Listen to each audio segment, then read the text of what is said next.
मैंने फिजिक्स के होमवर्क को हाथ तक नहीं लगाया था। अपनी बीवी के साथ रोमांटिक वक्त बिताने के ठीक बाद मुझे एक ऐसी खबर मिली जिसने मेरे होश उड़ा दिए। हमारे फिजिक्स के प्रोफेसर ने इस्तीफा दे दिया था। इसका मतलब था कि अब मुझे कोई होमवर्क सबमिट नहीं करना पड़ेगा। मैं खुशी के मारे हवा में उड़ रहा था, लेकिन मेरी बीवी, जिससे मैंने जल्दबाजी में शादी की थी, पीछे छुपकर दबे पैर हंस रही थी। उसने बड़े प्यार से पूछा, तुम अपने फिजिक्स प्रोफेसर से इतनी नफरत करते हो क्या? मैंने जवाब दिया, नहीं, वो तो काफी भले इंसान हैं। बस बात यह है कि मुझे फिजिक्स रत्ती भर भी समझ नहीं आती। वैसे तुम्हें पता है प्रोफेसर चिया ने अचानक इस्तीफा क्यों दिया? फुआन ऐसे नाटक कर रही थी जैसे उसे कोई दिलचस्पी न हो।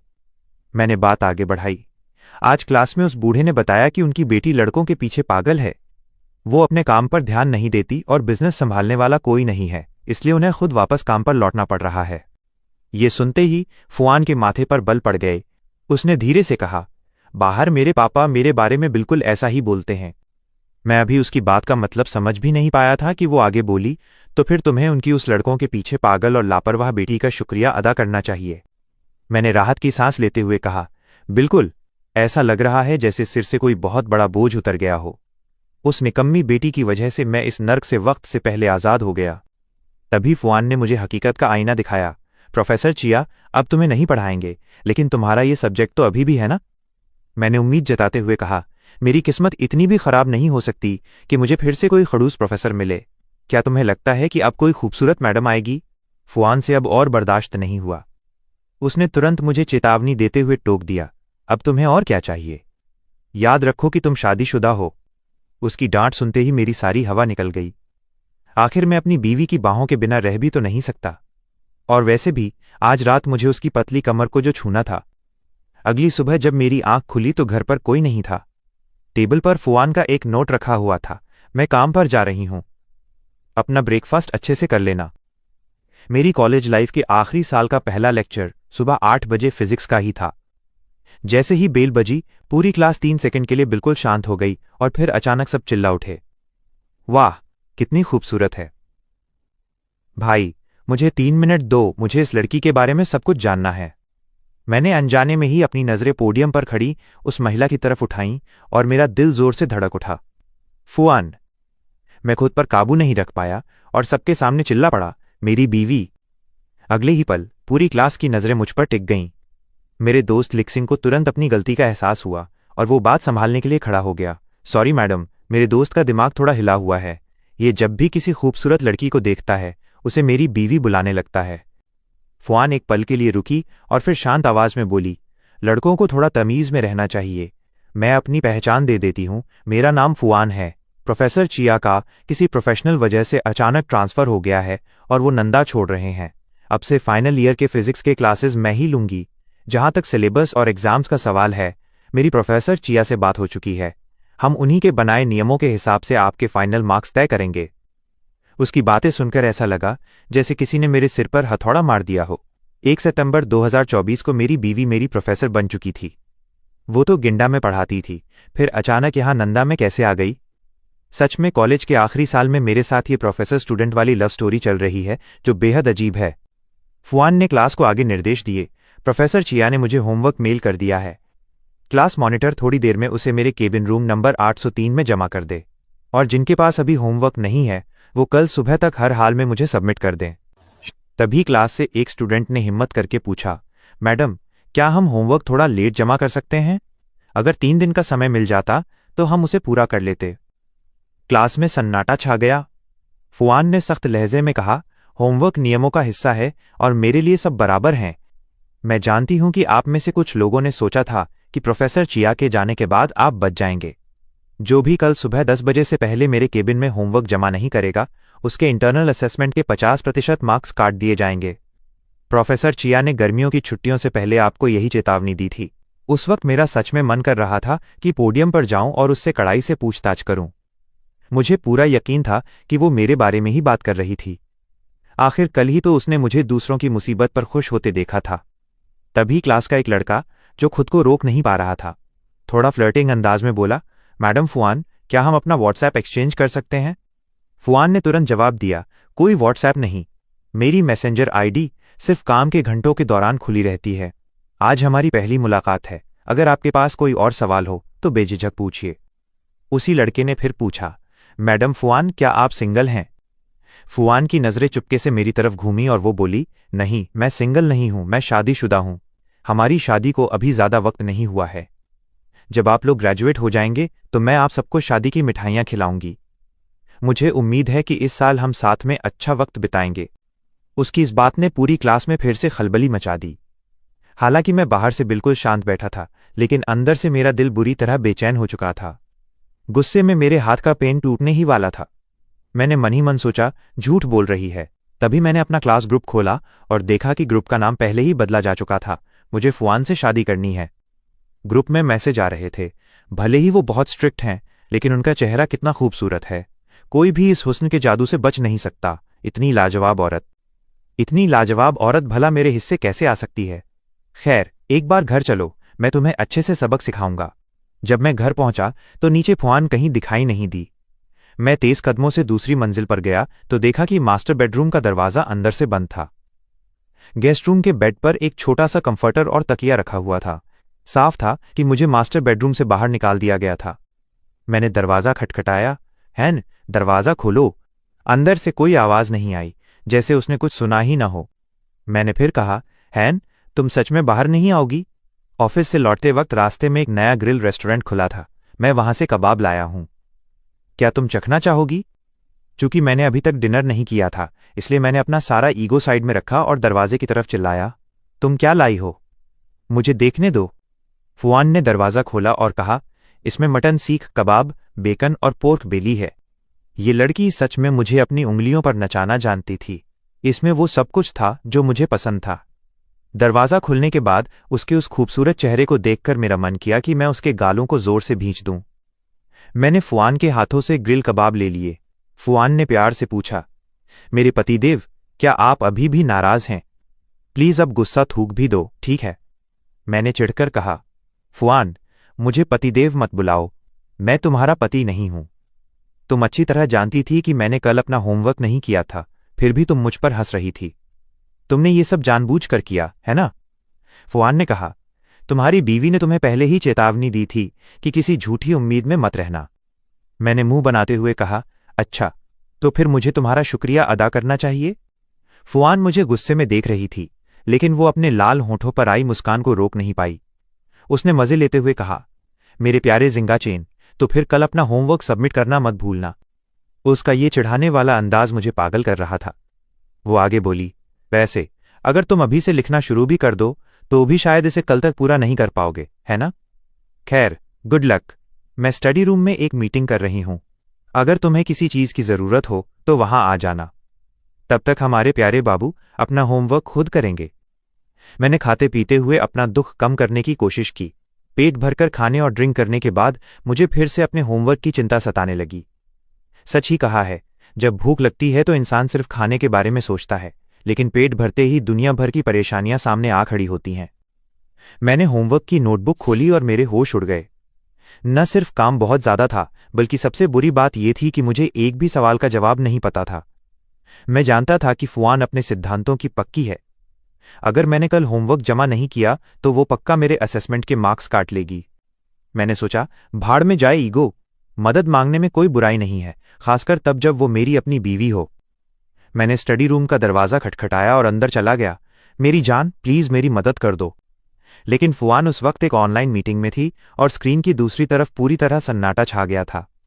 उस पल मुझे एहसास हुआ कि मैंने कितनी बड़ी गड़बड़ कर दी है। मैं घबराकर तुरंत कमरे से बाहर भाग आया। 1 मिनट बाद फुआन मेरे पास आई। मैं कंबल में अपना मुंह छुपाकर लेटा हुआ था। उसने कंबल हटाते हुए कहा, तुम्हें मुझसे क्या चाहिए था? जल्दी बाहर आओ, उन्होंने तुम्हें देखा नहीं है। शर्माने की बिल्कुल जरूरत नहीं है, उन्होंने मेरी आवाज भी सुन ली। फुआन ने मुस्कुराते हुए कहा, इससे कोई फर्क नहीं पड़ता कि उन्होंने सुना या नहीं। आखिर मैं तुम्हारी बीवी हूं। अगर तुमने मुझे मेरी जान कह भी दिया तो इसमें गलत क्या है? मैंने तब कंबल से अपना सिर बाहर निकाला और फुआन को दोनों बाहों में भर लिया। मेरी जान, चूंकि हम पति पत्नी हैं तो क्या मैं अपना होमवर्क बाद में सबमिट कर सकता हूं? फुआन ने माना कि मेरी इन बातों ने उसका दिल खुश कर दिया था, लेकिन उसने अपनी मुस्कान को दबाते हुए कहा, बिल्कुल नहीं। तुम अभी भी खुद को मेरा पति समझ रहे हो क्या? मैं तुम्हारी बीवी जरूर हूं, लेकिन मैंने आज क्लास में साफ कहा था कि होमवर्क नियमों का हिस्सा है। और तुम्हारे लिए जिसने एक शब्द तक नहीं लिखा, पूरे 80% मार्क्स काटने की पेनल्टी बनती है। मैंने चौंकते हुए कहा, फुआन, तुम कुछ ज्यादा ही कर रही हो। 50% की कटौती भी बहुत ज्यादा थी। मुझे ग्रेजुएट होने के लिए अभी 3 क्रेडिट्स और चाहिए। अगर तुमने 80% मार्क्स काट लिए तो मैं कभी पास नहीं हो पाऊंगा। फुआन ने मजे लेते हुए कहा, मेरे पतिदेव, आपके इंटरनल मार्क्स का तो बैंड बच चुका है। अब इसे सुधारने के लिए आपको अपनी इस हैन को खुश करना पड़ेगा। मैंने अपनी नजरें झुकाईं और धीरे से उसके होठों के कोने पर एक किस कर दिया। फुआन तुरंत पीछे हटी। श्रीमती हैन पर इस रोमांस का कोई असर नहीं होने वाला। और वैसे भी मैंने सुना है कि तुम हर खूबसूरत लड़की को देखते ही उसे मेरी बीवी बुलाने लगते हो। मैंने भी चिढ़कर जवाब दिया, हाँ बिल्कुल, मैं हर सुंदर लड़की को अपनी बीवी कहता हूं। प्रोफेसर फुआन, अगर आपको मेरे इंटरनल मार्क्स काटने हैं तो जो मन आए वो करो। ज्यादा से ज्यादा क्या होगा, मैं ग्रेजुएशन से पहले दूसरी शादी कर लूंगा और मुझे 5 एक्स्ट्रा क्रेडिट्स मिल जाएंगे। आज से हमारा रिश्ता सिर्फ एक टीचर और स्टूडेंट का है, इसलिए अच्छा होगा कि हम स्कूल में भी और घर पर भी एक दूसरे से दूरी बनाकर रखें। फुआन ने मुस्कुराते हुए कहा, जब प्रोफेसर फुआन अपना काम करती हैं तो वो पूरी तरह प्रोफेशनल रहती हैं। तो फिर जाओ और गेस्ट रूम में आराम से सेटल हो जाओ। मैंने तेवर दिखाते हुए कहा, ठीक है, अगर मेरी जान का अपनी बीवी को देखने का मन करे तो वो खुद गेस्ट रूम में मुझसे मिलने आ सकती है। फुआन ने हंसते हुए ताना मारा, क्या मैं इतनी बेताब हूं? भला मैं तुम्हारे पास क्यों आऊंगी? और हां, आगे से क्लासेस के दौरान तुम्हें वो काली जुराबें, ब्लैक स्टॉकिंग्स पहनने की बिल्कुल जरूरत नहीं है। फुआन ने शरारत से कहा, अरे किसी को जलन हो रही है। ठीक है, मैं अपने पति की बात मान लेती हूं। आगे से मैं उन्हें सिर्फ घर पर पहनूंगी ताकि सिर्फ मेरे पति उन्हें देख सकें।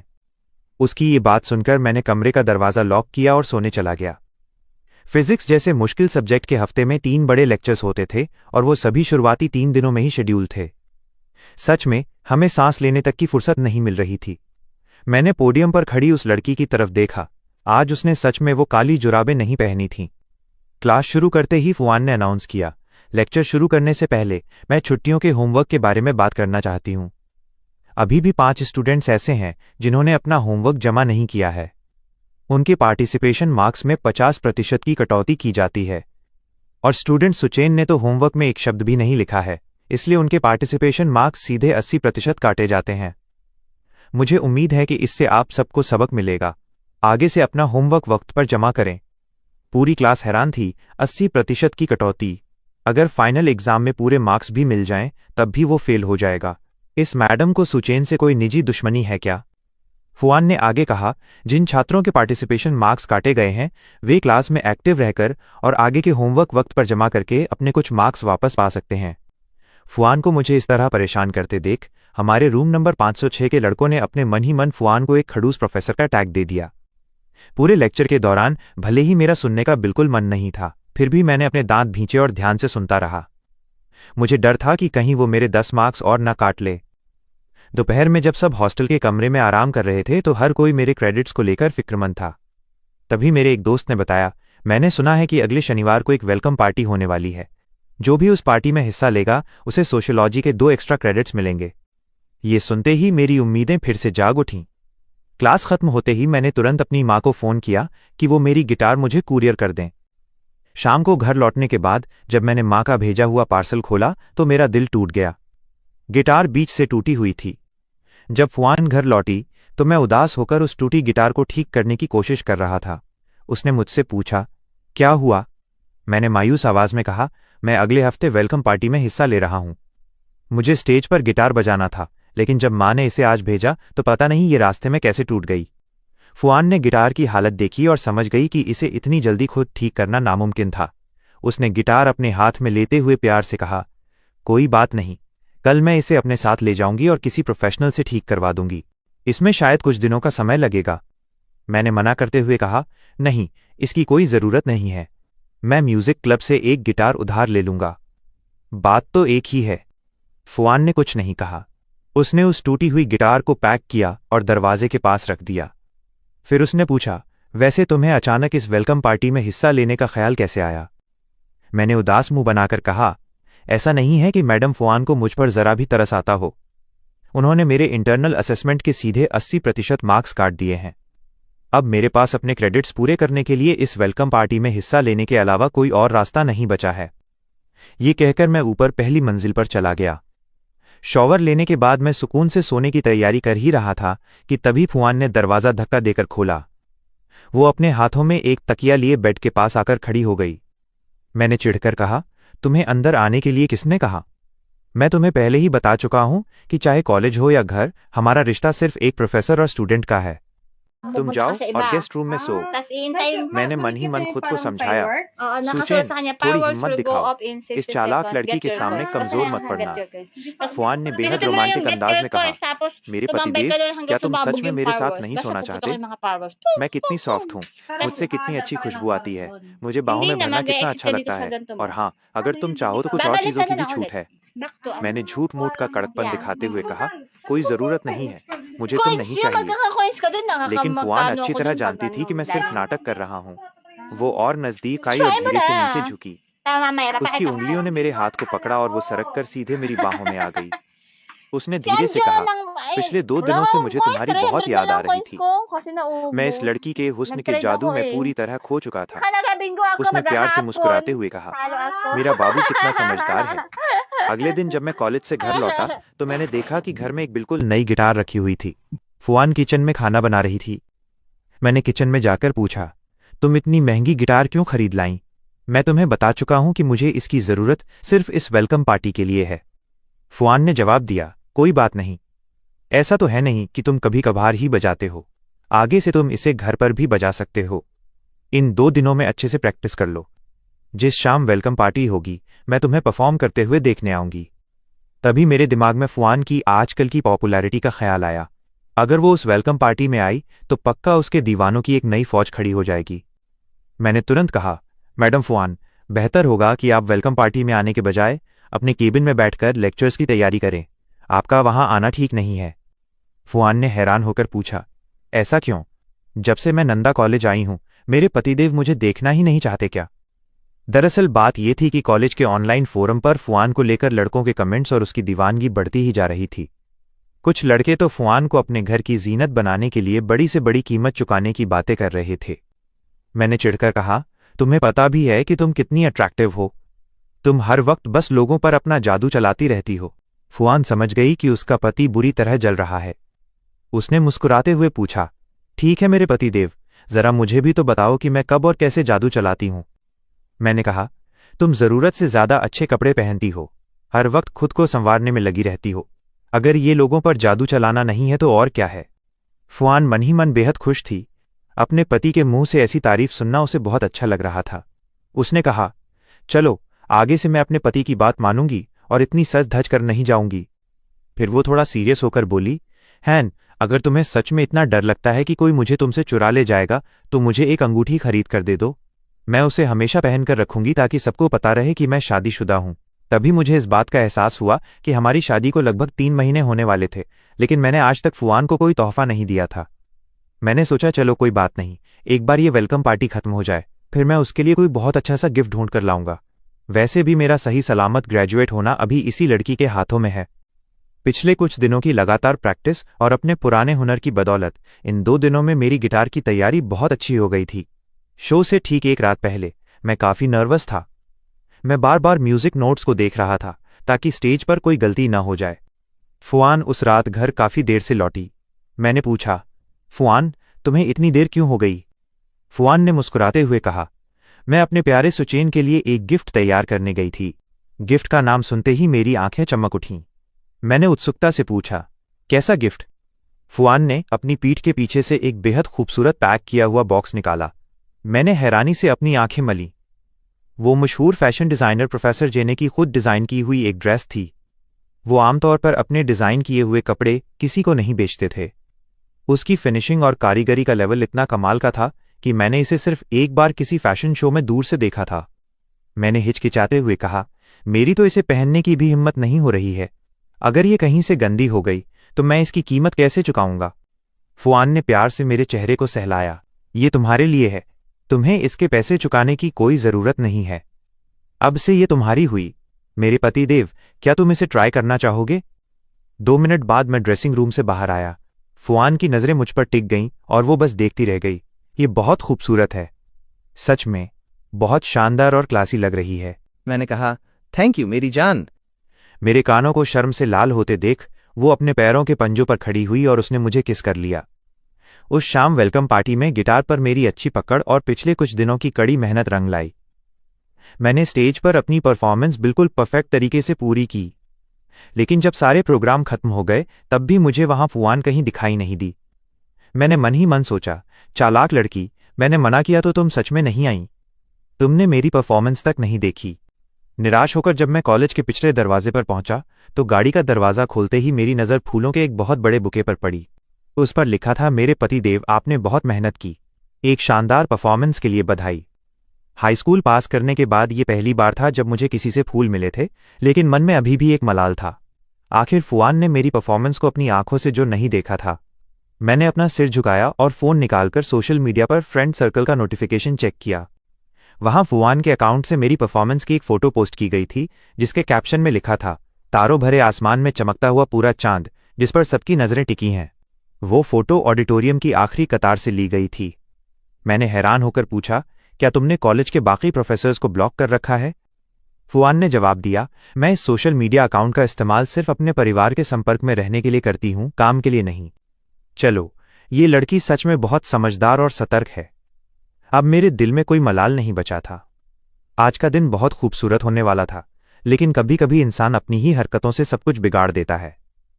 शायद मैं थोड़ा ज्यादा एक्साइटेड हो गया था। शॉवर लेने के बाद मैं फुआन के पीछे जाकर बैठ गया। फुआन, मुझे सच में नहीं पता था कि तुम इतनी अच्छी फोटोग्राफी कर लेती हो। जरा इसकी कलर ग्रेडिंग तो देखो। मैंने फोन की फोटो फुआन को दिखाते हुए पूछा, इसकी सेटिंग्स को तुमने कैसे एडजस्ट किया? फुआन को जवाब देने का मौका ही नहीं मिला। मेरी नज़र स्क्रीन पर गई और मैंने देखा कि उसने मेरा नाम बांझ स्टेरिलिटी नाम से सेव कर रखा था। ये देखकर फुआन ने कुछ नहीं कहा। वो सीधे आकर मेरी गोद में बैठ गई और मुझे किस करने लगी। मैंने घबराकर पूछा, ये तुम क्या कर रही हो? फुआन ने बिना कुछ बोले मुझे किस करना जारी रखा। फिर उसने पूछा, मेरे बाबू, क्या तुम्हें पता है कि तुमने क्या किया है? मैंने मासूमियत से कहा, नहीं, कसम से मुझे सच में नहीं पता कि मैंने क्या किया है। मुझसे क्या गलती हुई? फुआन ने तब तक मेरी शर्ट के बटन खोल दिए थे। उसने बेहद कातिलाना आवाज में कहा, मेरे प्यारे सुचेन ने कॉलेज के फोरम पर मेरा क्या निकनेम रखा था, क्या तुम्हें याद है? मैं 2 सेकंड के लिए बिल्कुल सुन्न पड़ गया। मुझे तुरंत सब याद आ गया। मैंने सोचा, नहीं, वो तो मैंने बस ऐसे ही लिख दिया था। लेकिन ये औरत कभी किसी की सफाई नहीं सुनती। फुआन पूरी तरह मुझसे लिपट चुकी थी। मैं समझ गया था कि आज की रात मैं इससे बच नहीं पाऊंगा। शनिवार को जब मेरी आंख खुली तो दोपहर के 12 बज चुके थे। आसपास कोई नहीं था। मैंने अंगड़ाई ली और नीचे गया तो देखा कि टेबल पर कुछ डिशेस सजी हुई थीं। मैंने जानबूझकर कुर्सी को घसीटते हुए आवाज की। तभी फुआन किचन से आखिरी डिश लेकर बाहर आई और मेरे बगल में आकर बैठ गई। क्या हुआ मेरे बाबू? मैंने कोई जवाब नहीं दिया। मेरा दिमाग अभी भी कल रात के दृश्यों में ही उलझा हुआ था। फुआन ने प्यार से कहा, मेरे पतिदेव, मुझसे गलती हो गई। कल रात जो भी हुआ उसके लिए मैं माफी मांगती हूं। थोड़ी देर में मैं तुम्हें हॉट स्प्रिंग्स, गर्म पानी के झरनों पर ले चलूंगी, ठीक है? मैंने हैरान होते हुए पूछा, क्या नानचेंग में कोई हॉट स्प्रिंग्स हैं? उसने कहा, पहले अच्छे से खाना खा लो, फिर मैं तुम्हें वहीं ले जाऊंगी। मैंने उसकी तरफ एक नज़र देखा और फिर चुपचाप खाने लगा। लेकिन घर से बाहर निकलते वक्त मुझे फुआन के चेहरे के हाव भाव कुछ अजीब लगे।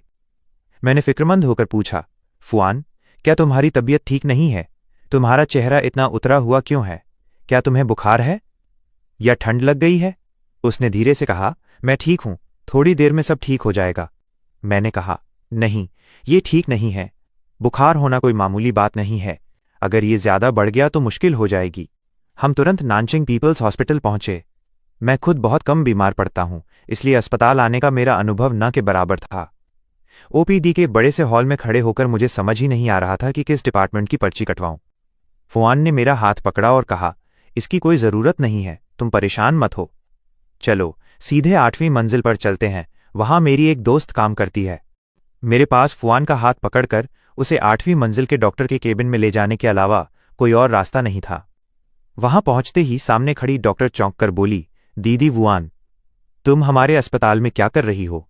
फुआन ने मेरा हाथ थामते हुए कहा, आओ मैं तुम्हारा परिचय करवाती हूं। ये जियांग जियांग है, कॉलेज के दिनों से मेरी दोस्त, और ये सुचेन है, मेरा पति। जियांग जियांग मुस्कुराई। नमस्ते जीजा जी। जीजा जी? ये सुनकर मुझे थोड़ी झेप महसूस हुई। मैंने बात बदलते हुए कहा, आप बेहतर होगा कि इनका ठीक से चेकअप करें। कल तक ये बिल्कुल ठीक थीं, पता नहीं आज अचानक इन्हें क्या हो गया। तभी जियांग जियांग ने केबिन का दरवाज़ा बंद करते हुए कहा, चेकअप के वक्त सिर्फ मरीज ही अंदर रह सकता है। जीजा जी, आप प्लीज़ थोड़ी देर बाहर इंतज़ार कीजिए। मेरे होते हुए आपकी फुआन को कुछ नहीं होगा। अंदर जाते ही जियांग जियांग ने फुआन से मजाक किया, लगता है तुम बहुत लंबे समय से बिना किसी फिजिकल रिलेशन के रह रही हो, सब कुछ दबाकर रखा है। खैर, सुचेन को कोई फालतू बात मत बताना, समझी? फुआन ने तुरंत जियांग जियांग की तरफ उंगली उठाई। चुप रहो। बाहर आते ही मैंने उत्सुकता से पूछा, डॉक्टर आखिर बात क्या है? मेरी बीवी का बुखार। फुआन ने तुरंत जियांग जियांग को आगे बोलने से रोक दिया। मैंने जिद की, आखिर हुआ क्या है? मुझसे कुछ मत छुपाओ। जियांग जियांग ने हंसते हुए बात घुमाई, अरे कुछ नहीं, बस तुम्हारी बीवी ने बहुत लंबे समय से अपनी इच्छाओं को दबाकर रखा था, इसीलिए ऐसा हुआ। कोई गंभीर बात नहीं है। अस्पताल से घर लौटते वक्त मैं शर्म के मारे चुपचाप गाड़ी की खिड़की से बाहर देखता रहा। यह कितनी बड़ी बेइज्जती थी। भला लंबे समय से इच्छाएं दबाकर रखने का क्या मतलब था? जबकि कल रात ही तो हम दोनों के बीच। वो डॉक्टर पक्का कोई झोलाछाप डॉक्टर थी, बिल्कुल बकवास। उस रात अपने बेड पर लेटे लेटे मैं जिंदगी के गहरे फलसफों के बारे में सोच रहा था। मैंने अपने फोन पर इंटरनेट सर्च किया। अचानक मेरे मन में भावनाओं का एक सैलाब उमड़ आया। इंटरनेट पर लिखा था कि इच्छाएं दबाकर रखने से औरतों के स्वास्थ्य को कितना खतरा हो सकता है, यहां तक कि उनकी इम्यूनिटी भी कम हो जाती है। ये तो सच में बहुत भयानक था। लेकिन फिर मैंने सोचा, हम दोनों शादीशुदा हैं, तो इसमें शर्माना कैसा? ऐसा तो है नहीं कि हमने पहले कभी कुछ नहीं किया। मैं उसे इस तरह हर वक्त बुखार में तपते हुए नहीं छोड़ सकता था। ये सोचते ही मैं स्टडी रूम के दरवाजे की तरफ बढ़ा। मैंने तसल्ली की कि फुआन किसी ऑनलाइन मीटिंग में ना हो और फिर सीधा अंदर चला गया। मैं दबे पांव फुआन के नज़दीक पहुंचा, उसे उसकी कुर्सी से उठाया और सीधे टेबल पर बैठा दिया। मैंने अपनी दोनों बाहें उसकी पतली कमर के गिर्द लपेटते हुए धीमी आवाज में पूछा, मेरी जान, क्या कल रात मैंने तुम्हें पूरी तरह थकाया नहीं था? फुआन की स्कर्ट पहले ही छोटी थी और टेबल पर बैठने के बाद वो कुछ सेंटीमीटर और ऊपर खिसक गई थी। मैंने उसके और करीब आते हुए कहा, मेरी बीवी, अब हम शादीशुदा हैं तो ये शर्माना बंद करो, और वैसे भी हम ये सब पहले भी कर चुके हैं। मेरी आवाज़ गहरी और गंभीर थी, लेकिन मेरे कानों के किनारे खुद ब खुद शर्म से लाल हो रहे थे। तभी फुआन ने मेरी आंखों में देखते हुए कहा, उस पहली रात को, असल में उस रात हमारे बीच ऐसा कुछ भी नहीं हुआ था। मैं बिल्कुल सुन्न पड़ गया। मैंने हैरान होकर उसकी तरफ देखा। क्या? तो फिर तुमने मुझसे झूठ क्यों बोला? मुझे बहुत गुस्सा आ रहा था। फुआन धीरे से मुस्कुराई और बोली, क्योंकि मैं तुम्हें अपने घर लाना चाहती थी। मैं झटके से पीछे हटा और गुस्से में तुरंत वहां से बाहर निकल गया। मैंने मास्टर बेडरूम का दरवाज़ा बाहर से लॉक कर दिया और चिल्लाया, धोखेबाज औरत, अब मैं तुमसे कभी बात नहीं करूंगा। तुम बुखार में जलती रहो, मुझे कोई परवाह नहीं है। फुआन ने अंदर से आवाज़ लगाई, मुबई, तुमने भी तो मेरे जज्बातों के साथ खेला था। मैंने गुस्से में कहा, फुआन, आज के बाद से तुम्हारा मास्टर बेडरूम में आना बिल्कुल मना है। दूसरी तरफ नानचिंग के मेडिकल स्टाफ का व्हाट्सएप ग्रुप इस खबर से पूरी तरह उबल रहा था। ग्रुप में मैसेज आने शुरू हुए, चलो सब अपनी चुप्पी तोड़ो। दोस्तों, हमारी दीदी का कोई जीजाजी आ गया है। क्या बात कर रहे हो? कौन जीजाजी? अरे फुआन का कोई बॉयफ्रेंड बना है। जरा अपनी सोच का दायरा बढ़ाओ दोस्तों, वो बॉयफ्रेंड नहीं बल्कि उनका पति है। क्या आप अंदाजा लगा सकते हैं कि वो जीजाजी कौन है? जल्दी बताओ कौन है? क्या हम उसे जानते हैं? उन्हें सब जानते हैं। क्लिक करो और देखो। गाओ मम्मा, चलो सब मिलकर उनसे मिलते हैं। अरे तुम्हारा नाम क्या था भला? गाओ मम्मा, ये तो बिल्कुल साफ है। नहीं यार, वुआन सच में कमाल है। वो सच में उसे अपने घर लाने में कामयाब रही। हाँ भाई, वो सच में उसे अपने जाल में फंसाकर घर ले आई। तभी तो वुआन खुशी के मारे फूली नहीं समा रही होगी। शायद इसीलिए उसने हमें इतने दिनों से डिनर पर भी नहीं बुलाया। जाहिर है वो अपना सारा वक्त अपने पति को किस करने और गले लगाने में ही बिता रही होगी। नहीं नहीं, तुम लोग बिल्कुल गलत ट्रैक पर हो। आज वुआन अस्पताल आई थी। पता नहीं उन दोनों के बीच ऐसा क्या हुआ कि वुआन को अकेले ही बुखार चढ़ गया। बाप रे, इस मामले को सोचकर ही मुझे इतनी हंसी आ रही है कि मेरा दम घुट जाए। अब तो हम अगले 3 साल तक उसका मजाक उड़ा सकते हैं। फुआन अपने फोन पर एक एक करके सारे मैसेज देख रही थी। उसका चेहरा गुस्से से लाल हो चुका था। उसने चिढ़कर ग्रुप में टाइप किया, सबके सब अपनी बकवास बंद करो। बंद करो ये सब। वैसे ही मेरा मूड बहुत खराब है। ग्रुप में अगला मैसेज आया, क्या तुम अपने पतिदेव के साथ नहीं हो? फुआन ने चिढ़कर लिखा, उसने मुझे पहले ही कमरे से बाहर निकाल दिया है। ये पढ़कर उसकी दोस्त ने मजे लिए, नहीं यार, भले ही मुझे वजह नहीं पता, लेकिन मुझे बहुत जोर से हंसी आ रही है। तो दुनिया में कोई ऐसा मर्द भी है जिसे हमारी फुआन काबू में नहीं कर पा रही। जीजाजी जिंदाबाद। अगले दिन फुआन के लेक्चर के दौरान मैं उसे इतनी बुरी तरह घूर रहा था कि वो असहज होने लगी। मेरे बगल में बैठा गुयांजू पूरी तरह उत्सुक होकर फुसफुसाया, हे भाई, तुम इस खड़ूस प्रोफेसर को इस तरह क्यों घूर रहे हो? कहीं तुम्हें इससे प्यार तो नहीं हो गया? मैंने मुंह बनाते हुए कहा, भला मैं उससे प्यार क्यों करूंगा? औरतें किसी काम की नहीं होती।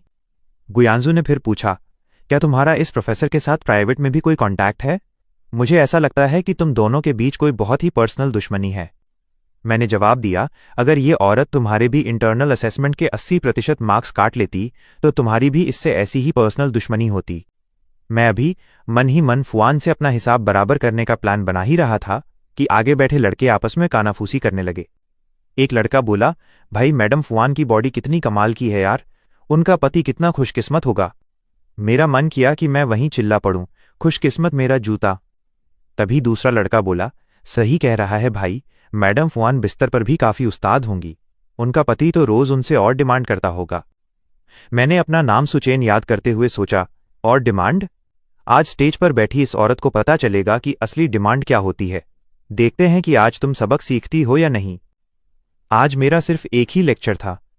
क्लास खत्म होते ही मैं सीधा घर की तरफ भागा। मैंने रास्ते में ही अपने फ़ोन से उन सभी एक्सेसरीज को ऑर्डर कर दिया जिनकी मुझे आज रात ज़रूरत थी। हाथ में आए उन सामानों को देखते हुए मैंने पेमेंट कंफर्म की और मुस्कुराया, फुआन, अब बस तुम घर वापस आओ, फिर देखना। जब वो घर पहुंची तो ग्राउंड फ्लोर की लाइट्स बंद थीं। फुआन को लगा कि मैं अकेले ही मुंह फुलाकर घर से कहीं चला गया हूं। उसने आवाज़ दी, मेरे पतिदेव, मैं घर आ गई हूं। अंदर से कोई जवाब नहीं आया, लेकिन जब उसने पहली मंजिल पर मास्टर बेडरूम के दरवाजे के नीचे से रोशनी छनकर आती देखी तो उसने राहत की सांस ली। शुक्र है, हाचेन घर पर ही है। फुआन ने अपना पायजामा बदला और धीरे से कमरे के अंदर आई। जैसे ही वो लाइट ऑन करने बढ़ी, मैंने उसे रोक दिया, फुआन, लाइट चालू मत करना। फुआन रुकी, ठीक है, जैसा मेरे पतिदेव चाहें। मैंने कुछ देर सोचने के बाद कहा, आज सुबह तुमने कहा था कि मैं तुम्हें जैसी चाहूं वैसी सजा दे सकता हूं। क्या तुम्हारी वो बात अभी भी कायम है? फुआन एक कदम आगे बढ़ी और कातिलाना अंदाज में बोली, मेरे पतिदेव मुझे कैसी सजा देना चाहते हैं? मैंने शर्त रखी, देखो, हम पहले ही तय कर लेते हैं। मैं तुम्हें चाहे जैसी भी सजा दूं, तुम बिल्कुल विरोध नहीं करोगी।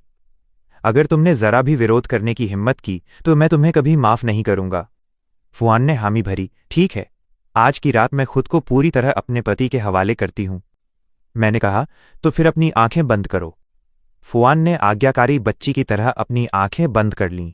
काफी देर तक सन्नाटा रहा और फिर फुआन को महसूस हुआ कि मैं उसके पीछे आकर खड़ा हो गया हूं और किसी चीज से उसकी आंखों को बांध रहा हूं। फुआन को बिल्कुल अंदाजा नहीं था कि आगे क्या होने वाला है। उसने मुस्कुराते हुए कहा, वाह, मेरा बाबू है ना आज इतना ज्यादा एक्टिव हो रहा है। मैंने उसके कान के पास जाके कहा, तो मैडम फुआन, इस मुश्किल से मिली खुशी का पूरा मजा लीजिए। जब मैंने उसे बांधना शुरू किया तो वो घबराकर चिल्लाई, सीधे लेट जाओ सुचैन, तुरंत नीचे उतरो। लेकिन मैं इतनी आसानी से उसकी बात मानने वाला नहीं था। मैं न सिर्फ नीचे नहीं उतरा, बल्कि मैंने धीरे धीरे अपनी शर्ट के बटन भी खोलने शुरू कर दिए। फुआन सच में पागल होने वाली थी। मैंने हंसते हुए कहा, मैडम फुआन, थोड़ा सब्र रखिए। काफी देर तक ये शरारती खेल चलता रहा और आखिरकार मेरा मन भर गया। फुआन ने हाँफते हुए कहा, बाबू हाचेन, अब तो तुम मुझे छोड़ सकते हो ना? मैंने प्यार से कहा, हूं, चूंकि तुम इतनी सीधी बनकर रही इसलिए मैं तुम्हें छोड़ रहा हूं। फुआन बंधनों से आजाद होते ही शर्म के मारे लाल चेहरे के साथ तुरंत वॉशरूम की तरफ भागी। जब वो वापस आई तब तक मैं अपना नॉर्मल पायजामा पहन चुका था, लेकिन माहौल में अभी भी एक अजीब सी बेचैनी थी। पहले मुझे लगता था कि हमारी शादी को इतना वक्त हो चुका है तो हमारे बीच कुछ भी अजीब नहीं होना चाहिए, लेकिन जब से मुझे ये पता चला था कि फुआन और मेरे बीच असल में उस रात कुछ हुआ ही नहीं था और हम अभी तक उस स्टेज तक पहुंचे ही नहीं हैं, तब से मेरे दिल में एक अजीब सी घबराहट बैठ गई थी।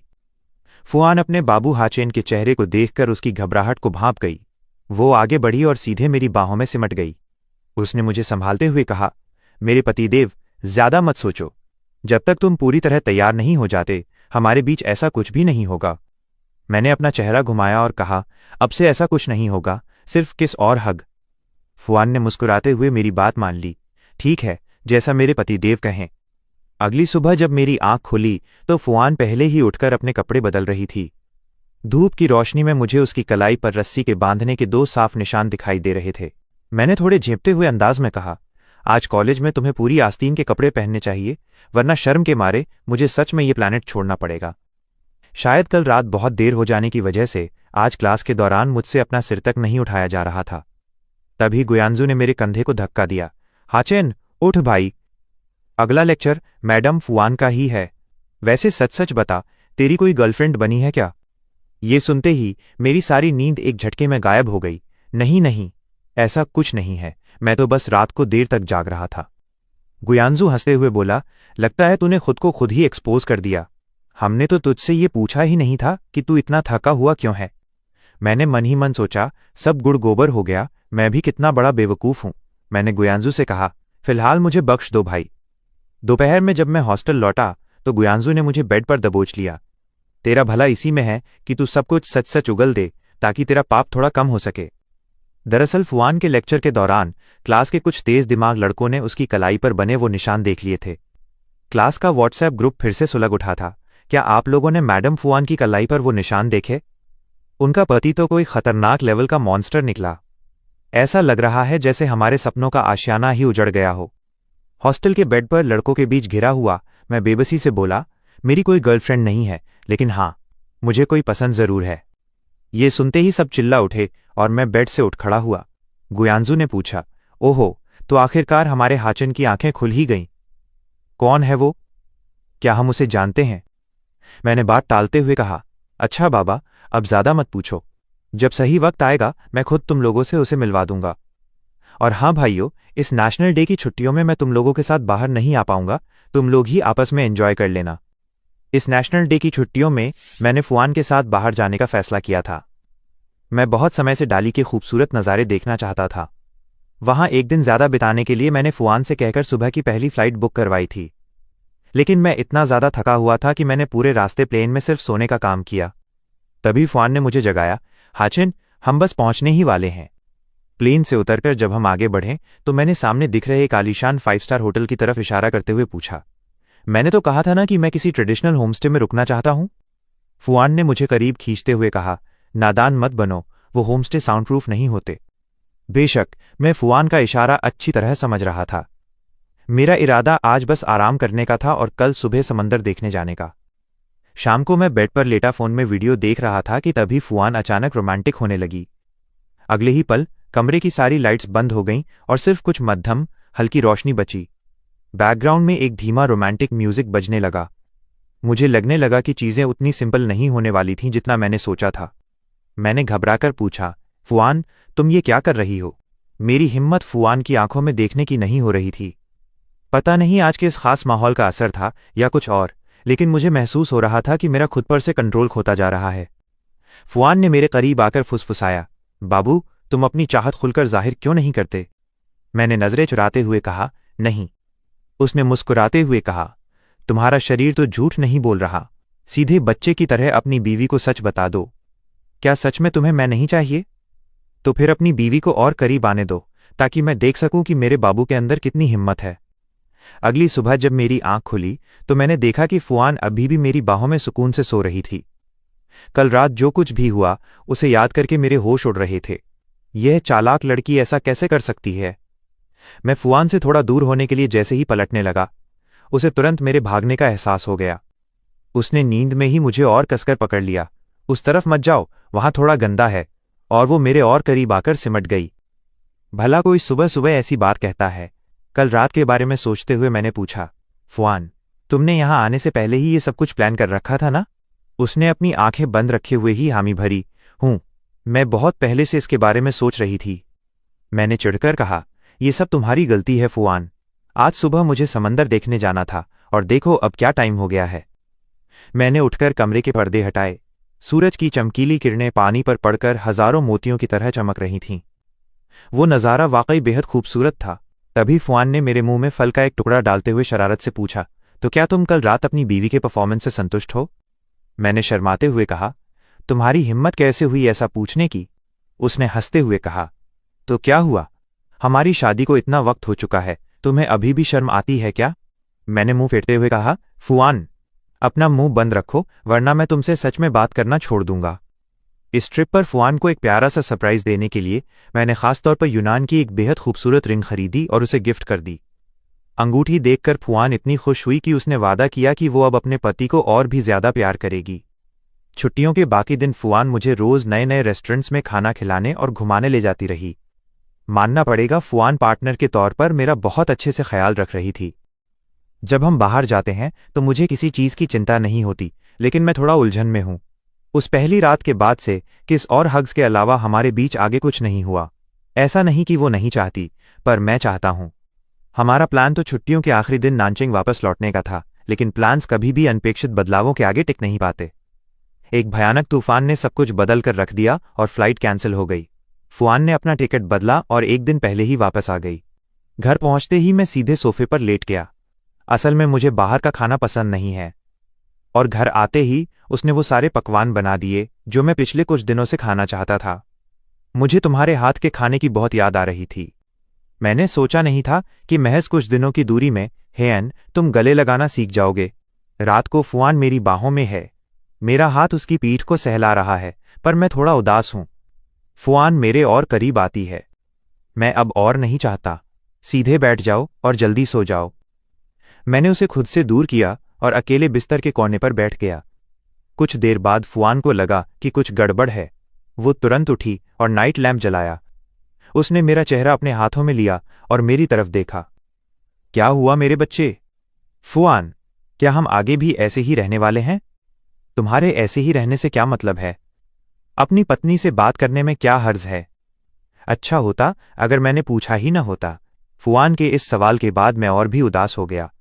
पहले तो फुआन मुझे छूने का कोई मौका नहीं छोड़ती थी, मुझे दीवाना कर देती थी, और अब इन पिछले कुछ दिनों से वो इतनी संस्कारी बनने का नाटक कर रही है। नहीं, ये सब उस रात के बाद से शुरू हुआ है। मुझे लगा कि तुम थक गए हो और नाराज हो, इसलिए मैं तुम्हें कुछ दिन आराम देना चाहती थी। जाहिर है मुझे फुआन की एक भी बात पर यकीन नहीं था। फुआन ने मेरा हाथ जोर से दबाया। तुम्हें महसूस हो रहा है? मैं तुमसे सच में बहुत प्यार करती हूं। तुम क्योंकि मेरा बेबी हेन अब खुद इतनी पहल कर रहा है, तो आज कोई इनकार नहीं होगा। आज पूरी रात जागना है। जब से फुआन के साथ मेरा रिश्ता इतना करीब और गहरा हुआ है, मैं अजीब तरह से उस पर निर्भर हो गया हूं। मुझे लगने लगा है कि जब कोई लड़की इस प्यार का स्वाद चख लेती है तो वो वाकई बहुत पजेसिव हो जाती है। आज दोपहर फुआन को ऑफिस में ओवरटाइम करना था। लंच करने के बाद मैंने फुआन के लिए खाना पैक किया। जैसे ही मैं उसके केबिन में गया, फुआन ने मुझे दीवार से सटा दिया। नहीं, गर्दन पर नहीं, प्लीज गर्दन पर नहीं। अचानक मुझे याद आया कि स्कूल के फोरम पर कितने सारे लोग मेरी पत्नी पर नजर गड़ाए बैठे हैं। इस बात ने मुझे बहुत चिढ़ा दिया। वो लोग अंधे हैं क्या? उसकी उंगली में सगाई की अंगूठी है, फिर भी उनमें उसके करीब आने की हिम्मत कैसे होती है? सिर्फ सोचने भर से ही मेरा खून खौल जाता है। अगले ही पल मैंने फुआन की पतली कमर को अपनी बाहों में जकड़ लिया। मैंने अपना सर झुकाया और सीधे उसकी लंबी गर्दन पर काट लिया। कुछ ही देर में मैंने वहां 3 साफ हिकीज यानी लव बाइट्स के निशान छोड़ दिए। फुआन, तुम्हारा एक पति है, तुम्हें अपना ध्यान रखना चाहिए। बाहर बहुत से बुरे इरादों वाले मर्द घूम रहे हैं। ठीक है, मैं अपने पति की बात मानूंगी। अगले दिन फिजिक्स क्लास के दौरान मैं अभी भी ऊँग रहा था। हफ्ते में 3 दिन फिजिक्स की क्लास क्यों होती है? वो भी सुबह 8 बजे। जैसे ही क्लास की घंटी बजी, मुझे सर उठाने का मौका भी नहीं मिला था कि पूरी क्लास में शोर मच गया। जैसे ही मैंने सर उठाया, मेरा मन किया कि मैं इस दुनिया को छोड़कर ही चला जाऊं। वो तीनों निशान अब और भी साफ दिख रहे थे। यहां तक कि कुछ मनचले लड़के सीटियां बजा रहे थे। सब लोग शांत हो जाइए। कल मैंने अपने पति को नाराज कर दिया था। ये सुनते ही मेरा चेहरा उतर गया। इस सवाल को सॉल्व करने ब्लैकबोर्ड पर कौन आ सकता है? मैं, प्रोफेसर। चुतियानले अपनी सीट से खड़ा होता है और धीरे धीरे स्टेज की तरफ बढ़ता है। मैं सर उठाकर चुतियानले की सफेद शर्ट को देखता हूं। क्लास में किसी की आंखें बंद नहीं थीं। हर कोई चुतियानले की गर्दन पर बने उन निशानों को और उसकी उस सफेद शर्ट को साफ देख सकता था। मैं पहले से ही बहुत परेशान था और क्लास खत्म होने के बाद भी लोग गॉसिप कर रहे थे कि चुतियानले और फुआन ने मैचिंग कपड़े पहने हैं और वो लव बाइट्स की बातें।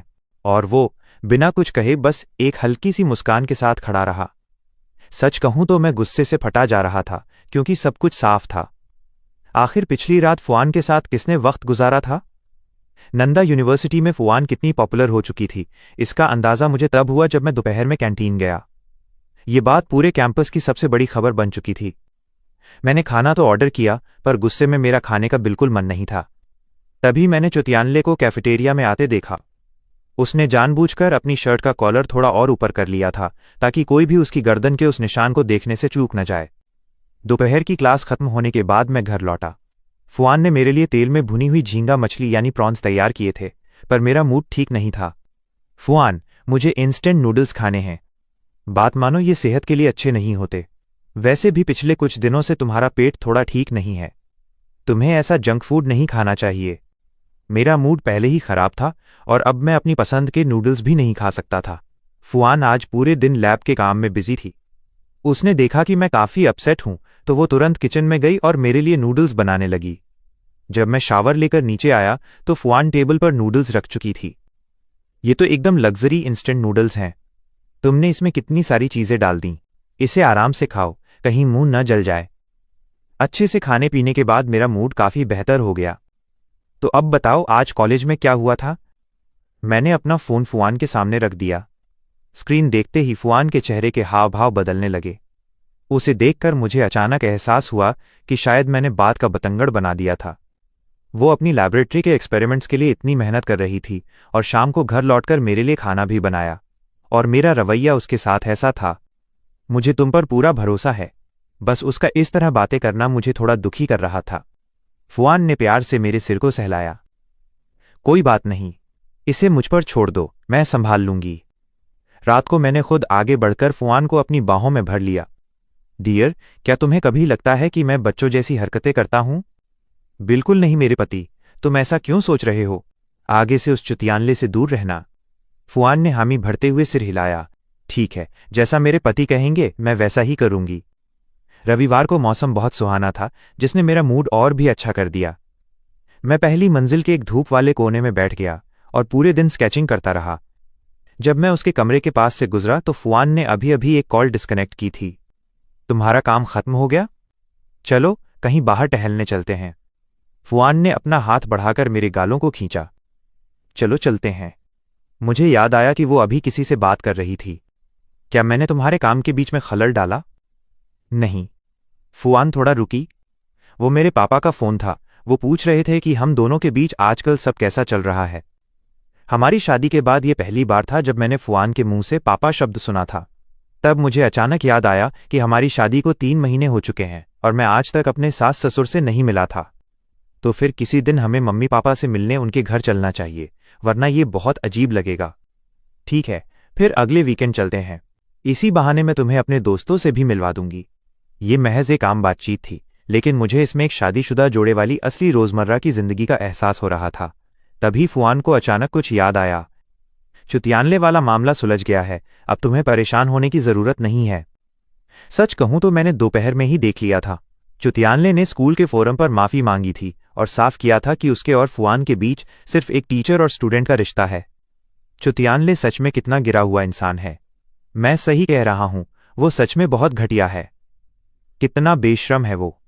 एक रखैल या दूसरी औरत होने में और उसमें क्या फ़र्क है? तुम देख रहे हो, मेरी पत्नी वैसी इंसान नहीं है। तुम लोग हमारे पीठ पीछे साजिशें रच रहे हो। क्या तुमने अंदाज़ा लगा लिया था कि कुछ चल रहा है? इसी वजह से तुम इतने शांत थे। इतने शांत क्यों हो गए? क्या बाहर तुम्हारी कोई और औरत है? क्या मैं बाहर की औरत हूं? तभी पीछे से फुआन की धीमी और ठहरी हुई आवाज़ मेरे कानों में गूंजी। एक तेज़ हरकत के साथ मैं तुरंत घूमा और अपना फ़ोन तकिए के नीचे छुपा दिया। तुम छुपकर मेरे दोस्तों के साथ हुई मेरी चैट्स कैसे पढ़ सकती हो? और तुमने उसमें क्या क्या देखा है? वैसे तुम्हारे ग्रुप का नाम ओल्ड एज होम में लड़कियों को ताड़ना है, या फिर कौन सा हैंडसम लड़का ओल्ड एज होम में जाकर मरेगा? ये नाम मैंने नहीं रखा है, मैं तो बस। मेरा बेताब हाथ फुआन की कमर को सहलाने लगा और उसने भी आगे बढ़कर मुझे एक गहरा किस किया। मुझे अंदर ही अंदर ये एहसास हो गया था कि अब चीज़ें मेरे हाथ से निकलने वाली हैं। अगले ही पल पूरा कमरा एक रूमानी और भीगे हुए एहसास से भर गया। एक और बिना सोए गुजरी रात। अगली सुबह जब मैं जागा तो मेरी दाईं आंख लगातार फड़क रही थी। मुझे अजीब सा अंदेशा होने लगा था कि आज कुछ गड़बड़ होने वाली है। घर पर देर तक सोने का तो मौका ही नहीं मिला। दोपहर में मेरे सिर्फ 2 ही लेक्चर्स थे, एक इंग्लिश और दूसरा फिजिक्स का। आज गुयांजू का बर्थडे है। आखिरी क्लास के बाद हम सब बाहर मजे करने जा रहे हैं। हो सकता है कि आज रात मैं घर वापस ना आऊं। अच्छा, आज रात घर वापस नहीं आओगे? मैं पहले तो मना करने वाला था, लेकिन फिर मैंने सोचा कि जब से हमारी शादी हुई है तब से मैं अपने दोस्तों के साथ बाहर मजे करने नहीं गया हूं। ठीक है, अगर तुम रात को बाहर जा रहे हो तो अपना ख्याल रखना। क्या तुम सच में मान गई? थैंक यू सो मच मेरी प्यारी पत्नी। तुम दुनिया की सबसे बेस्ट वाइफ हो। वैसे आज दोपहर के फिजिक्स लेक्चर के लिए शायद मुझे एक कॉन्फ्रेंस में जाना पड़े। मेरी जगह कोई दूसरा प्रोफेसर क्लास ले सकता है। ध्यान से पढ़ाई करना, समझे? ठीक है। कॉलेज के अंदर पैर रखते ही मुझसे रहा नहीं गया और मैंने सीधे दोस्तों से कह दिया, भाई लोग, आज दोपहर प्रोफेसर फुआन एक कॉन्फ्रेंस में जा रही हैं। उनकी जगह कोई दूसरा प्रोफेसर क्लास लेने आएगा। चलो, बढ़िया है। वैसे भी प्रोफेसर फुआन क्लास नहीं ले रही। वो सब्स्टिट्यूट प्रोफेसर तो बस एक क्लास के लिए आ रहे हैं, वहां कोई किसी को नहीं जानता। वो पक्का अटेंडेंस नहीं लेंगे। हाँ भाई, ये तो बिल्कुल मुमकिन है। तुम दोनों की हिम्मत कुछ ज्यादा ही नहीं बढ़ गई है? वैसे हैन, तुम्हें कैसे पता चला कि प्रोफेसर फुआन आज दोपहर कॉन्फ्रेंस में जा रही हैं? अरे, जब मैं अभी आ रहा था तब मैंने प्रोफेसर फुआन को दूसरे प्रोफेसर से बात करते हुए सुन लिया था। बस यूं ही इत्तेफाक से सुन लिया। ओह, छोड़ो ना कि उसे कैसे पता चला। जरूरी ये है कि ये खबर बिल्कुल पक्की है। लेकिन शेनमिंग का आईडी कार्ड अभी भी मेरे घर पे ही है। उसने कहा था कि वो क्लास के बाद उसे लेने आएगा। ऐसा करते हैं, तुम लोग पहले रेस्टोरेंट जाकर टेबल और केक बुक कर लो। जैसे ही मेरी क्लास खत्म होगी मैं सीधे तुम लोगों से वहीं मिलूंगा। अच्छा, तो अब तुम्हारे लिए दोस्तों से बढ़कर प्यार हो गया? अरे नहीं यार, बंद करो ये सब। अगर मैंने अटेंडेंस शीट पर साइन नहीं किए तो मैं तुम लोगों की मदद भी कर सकता हूं। चलो ठीक है, ये क्लास खत्म होते ही हम यहां से निकल रहे हैं। जियान निंताओ, तुम सब पर नजर रखना। कॉलेज से बाहर निकलते ही गुयांजू थोड़ा परेशान दिखने लगा। तुम्हें सच में लगता है कि हम जो कर रहे हैं वो ठीक है? अरे मेरे भाई, आज तुम्हारा इतना बड़ा जन्मदिन है। इस वक्त सबसे जरूरी यह है कि तुम अपना बर्थडे खुशी खुशी मनाओ। इतना कहकर वो पेस्ट्री शॉप के अंदर चला गया। उधर क्लासरूम में जियान निंताओ अभी भी शेनमेंग को मैसेज भेज रहा था। ठीक है, क्लास खत्म होते ही कॉलेज के मेन गेट पर आ जाना और अपना आईडी कार्ड ले लेना। मैं अभी लड़कों के साथ बर्थडे सेलिब्रेट करने जा रहा हूं। तभी क्लास शुरू होने का वक्त हुआ। सब लोग शांत हो जाइए। उसी पल क्लासरूम में एक बेहद जानी पहचानी आवाज गूंजी, धत्त तेरे की। सब गुड़गुबर हो गया। तुमने तो कहा था कि प्रोफेसर फुआन आज किसी सेमिनार में गई हैं। प्रोफेसर फुआन आमतौर पर क्लास में अटेंडेंस नहीं लेती, लेकिन इस वक्त ग्रुप चैट में मैसेजेस की बाढ़ आ चुकी थी, क्योंकि प्रोफेसर फुआन की क्लास बंक करने की हिम्मत किसी माई के लाल में नहीं थी। भाई, वहां सामने जो खड़ी हैं वो कोई भूत तो नहीं है ना? हम तो पूरी तरह फंस चुके थे। उधर बगल की पेस्ट्री शॉप में लड़के बड़े चाव से उस शेफ को देख रहे थे जो अपने हाथों में ताज़ा ताज़ा बेक किया हुआ केक का बेस लिए खड़ा था। हमारी क्लास से क्या कोई वॉशरूम गया है जो अब तक वापस नहीं आया? फुआन ने एक ही नज़र में ताड़ लिया कि उसका अपना पति और उसके कुछ खास दोस्त क्लास से गायब हैं। असल में फुआन को सच में उस सेमिनार में जाना था, लेकिन जब उसे ये ख्याल आया कि वो पूरी शाम मुझसे नहीं मिल पाएगी तो उसने सेमिनार छोड़कर सीधे क्लास लेने का फैसला कर लिया। किस्मत के इस अनोखे मोड़ ने फुआन को ऐन वक्त पर अपने ही पति को क्लास बंक करते हुए पकड़ने का मौका दे दिया था। अब हम और इंतजार नहीं करेंगे, क्लास सीधे शुरू करते हैं। जो 3 स्टूडेंट्स गायब हैं उन्हें बिना किसी जायज़ वजह के एब्सेंट माना जाएगा। रही बात उन्हें सजा देने की, तो वो हम बाद में उनके बर्ताव को देखकर तय करेंगे। उधर पेस्ट्री शॉप में दोस्त मेरी तारीफों के पुल बांध रहे थे। भाई, तुम तो सच में डिजाइनिंग के उस्ताद हो, मान गए यार तुम्हें। इन लगातार मिलती तारीफों ने मेरा दिमाग 7वें आसमान पर पहुंचा दिया था। अरे नहीं यार, ऐसा कुछ भी नहीं है। अच्छा सुनो, जियान निंताओ से कांटेक्ट करो और उसे सीधे रेस्टोरेंट की लोकेशन भेज दो। जैसे ही उसने जियान निंताओ को मैसेज भेजने के लिए अपना फोन खोला तो ग्रुप में आए 99 मैसेजेस देखकर उसके होश उड़ गए। भाई, सब खत्म। प्रोफेसर फुआन खुद क्लास लेने आ गई हैं। उन्होंने कहा है कि हम तीनों ने क्लास बंक की है और शायद हमें इसकी सजा भी मिलेगी। ग्रुप चैट में फुआन की एक तस्वीर भी थी जिसमें वो बेहद गुस्से में पोडियम पर खड़ी दिखाई दे रही थी। इसके बाद डिनर टेबल पे मेरा बिल्कुल ध्यान नहीं था। भाई लोग, मैं सच में बहुत माफ़ी चाहता हूँ। मेरी वजह से तुम दोनों भी इस मुसीबत में फंस गए। झांग पेंग ने बेबसी से अपना हाथ हिलाया। अब कोई भी खुलकर मजे से खाना नहीं खा पा रहा था। रात को इस कदर पीने का तो सवाल ही पैदा नहीं होता था कि कोई होश खो बैठे। हमने बस थोड़ी देर मस्ती की और रात करीब 9 बजे सब अपने अपने घर के लिए निकल गए। मैंने एक टैक्सी ली और रास्ते भर यही सोचता रहा कि घर जाकर फुआन को सब कुछ साफ साफ समझा दूंगा। अभी मैंने ट्रैफिक सिग्नल पार ही किया था कि मुझे सड़क के किनारे फुआन की कार पार्क की हुई दिखी। मैं तुरंत आगे बढ़ा और कार में जाकर बैठ गया। फुआन ने मेरी तरफ आंख उठाकर देखा तक नहीं। मुझे अजीब सी घबराहट होने लगी। क्या मैं तुम्हें पूरी बात समझा सकता हूं? देखो, मुझे लगा कि तुम आज दोपहर उस सेमिनार में गई हो, और वैसे भी आज गुयांजू का बर्थडे था। फुआन ने बिना कुछ कहे अपने सुर्ख होंठ भींच लिए। ये औरत आज कुछ ज्यादा ही बेरुखी दिखा रही थी। मैं ही उन दोनों को बाहर लेकर गया था। तुम उन पर नाराज मत होना। अगर तुम्हें गुस्सा करना ही है तो सिर्फ मुझ पर करो। तुम खुद इतनी बड़ी मुसीबत में हो और अभी भी दूसरों को बचाने के लिए हीरो बनने की कोशिश कर रहे हो। घर पहुंचते ही मैं फुआन के पीछे पीछे घूमने लगा। मेरी प्यारी पत्नी, मैं तुमसे वादा करता हूं, ये पहली और आखिरी बार था। प्लीज फुआन, मेरे लिए इस बार उनका नाम डायरी में नोट मत करो। मैं उसके लिए अच्छे से धोकर फल लेकर आया। इसे यहां से हटाओ। कल सुबह क्लास है। मैं अच्छी तरह जानता था कि फुआन अपने उसूलों की पक्की है। वो एब्सेंट रहने वालों के साथ वही करेगी जो उसने कहा था। लेकिन अपने दोस्तों की खातिर मैं थोड़ा कष्ट उठाने को तैयार था। यही सोचकर मैं मुड़ा और शावर लेने चला गया। शावर लेने के बाद मैंने खुद को हिम्मत दी। हैन, अब ये तुम्हारी जिम्मेदारी है कि तुम अपने दोस्तों को इस मुसीबत से बाहर निकालो। जब मैं बाथरूम से बाहर आया तो कमर पर सिर्फ एक तौलिया ढीले से लिपटा हुआ था। अरे तुमने कपड़े क्यों नहीं पहने हैं? फुआन ने एक नज़र मुझ पर डाली और तुरंत अपनी पलकें झुका लीं। शर्म के मारे मैं झटके से पीछे मुड़ा और फुर्ती से कंबल के अंदर घुस गया। पढ़ना बंद करो और खुद को देखो। जाओ और जाकर अपना पाजामा पहनो। इस तरह यहां बदतमीजी मत करो। तुम मेरी पत्नी हो। भला अपनी पत्नी के सामने रहने को तुम बदतमीजी कैसे कह सकती हो? इससे पहले कि फुआन कुछ कह पाती, मैंने उसका हाथ पकड़ा और उसे चूम लिया। हेयन, तुम सरासर चीटिंग कर रहे हो। मेरी इस हद से ज्यादा बचकानी हरकत पर वो चिढ़ तो रही थी, लेकिन अपनी हंसी नहीं रोक पाई। मेरी जान, आज रात सब कुछ तुम्हारे हाथ में है। तुम मुझे जो चाहे सजा दे सकती हो। मेरी इन शरारतों से फुआन का चेहरा शर्म से लाल हो गया। वो अभी भी थोड़ी कशमकश में थी।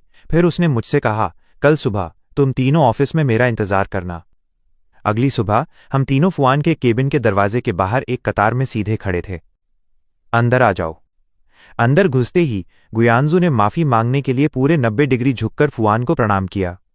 प्रोफेसर फुआन, मैं सच में बहुत शर्मिंदा हूं। कल मेरा जन्मदिन था। जन्मदिन मुबारक हो। फुआन के इन 3 शब्दों ने हम सबको हैरान कर दिया। चाहे क्लास मैं ले रही हूं या कोई और, सब्जेक्ट चाहे जो भी हो और वजह चाहे कितनी भी बड़ी हो, क्लास बंक करके बाहर मजे करने का कोई बहाना नहीं हो सकता। लेकिन क्योंकि तुम लोगों का पिछला रिकॉर्ड और बर्ताव काफी अच्छा रहा है, खासकर हेयन का, इसलिए इस बार मैं कोई कड़ा एक्शन नहीं ले रही हूं। मैं इसे बस एक आम एब्सेंट मानकर क्लोज कर रही हूं। इसके लिए तुम्हारे इंटरनल असेसमेंट से 5 मार्क्स काटे जाएंगे। Thank you so much professor Fuan. भगवान करे आप 100 साल जिएं और आपकी जिंदगी हमेशा खुशहाल रहे। लेकिन मेरे उन नादान दोस्तों को इस बात का अंदाजा तक नहीं था कि उन्हें इस सजा से बचाने के लिए पिछली रात मैंने खुद को कितना कुर्बान किया था। क्लास में वापस आकर वो अभी भी इस बात पर मजे से चुटकुले सुना रहे थे। कल मैंने फुआन को शांत करने की पूरी कोशिश की। मैंने सोचा कि कुछ दिन आराम कर लेता हूं ताकि मेरी एनर्जी वापस आ जाए। लेकिन उधर फुआनन उदास होती जा रही थी। 1 हफ्ता हो गया था जब उसने आचेन को अपने गले से नहीं लगाया था। उसे लगने लगा था कि मैं उसे सिर्फ जरूरत के वक्त याद करता हूं। अब जब दोनों के बीच सब शांत था तो मैं उससे दूर गेस्ट रूम में रहने लगा। परेशान होकर फुआन अपनी सहेलियों के ग्रुप में चली गई और वहां जाकर पीने लगी। अपने प्यारे पति से इस तरह दूर होना उसे खाए जा रहा था। उसकी सहेली ने कहा, वानान, मैं तुम्हें दोष नहीं दे रही, लेकिन तुम उस बेचारे मासूम स्टूडेंट को क्यों परेशान कर रही हो? फुआन बोली, अरे मेरी प्यारी, कुछ मत कहो। मुझे तुम लोगों की जरूरत है। क्या तुम आ सकती हो? शाम को जब मैं घर लौटा तो देखा कि फुआन घर पर नहीं थी।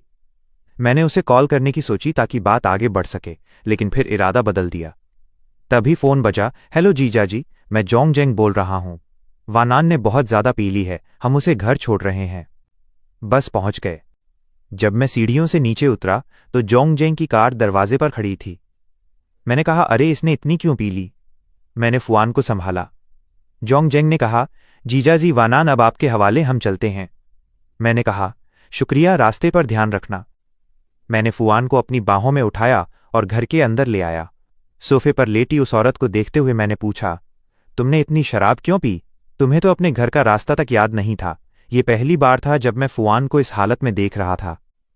फुआन ने अपने हाथ मेरे गले में डाल दिए और मुझे कसकर पकड़ लिया। मैंने गुस्से और हंसी के मिले जुले अंदाज में पूछा, तुम्हें पता भी है कि मैं कौन हूं मेरे प्यारे पति? जैसे ही मैं उठने लगा, फुआन ने मुझे रोक लिया। पतिदेव, अब नाराज मत हो, ठीक है? मैं अपनी गलती मानती हूं।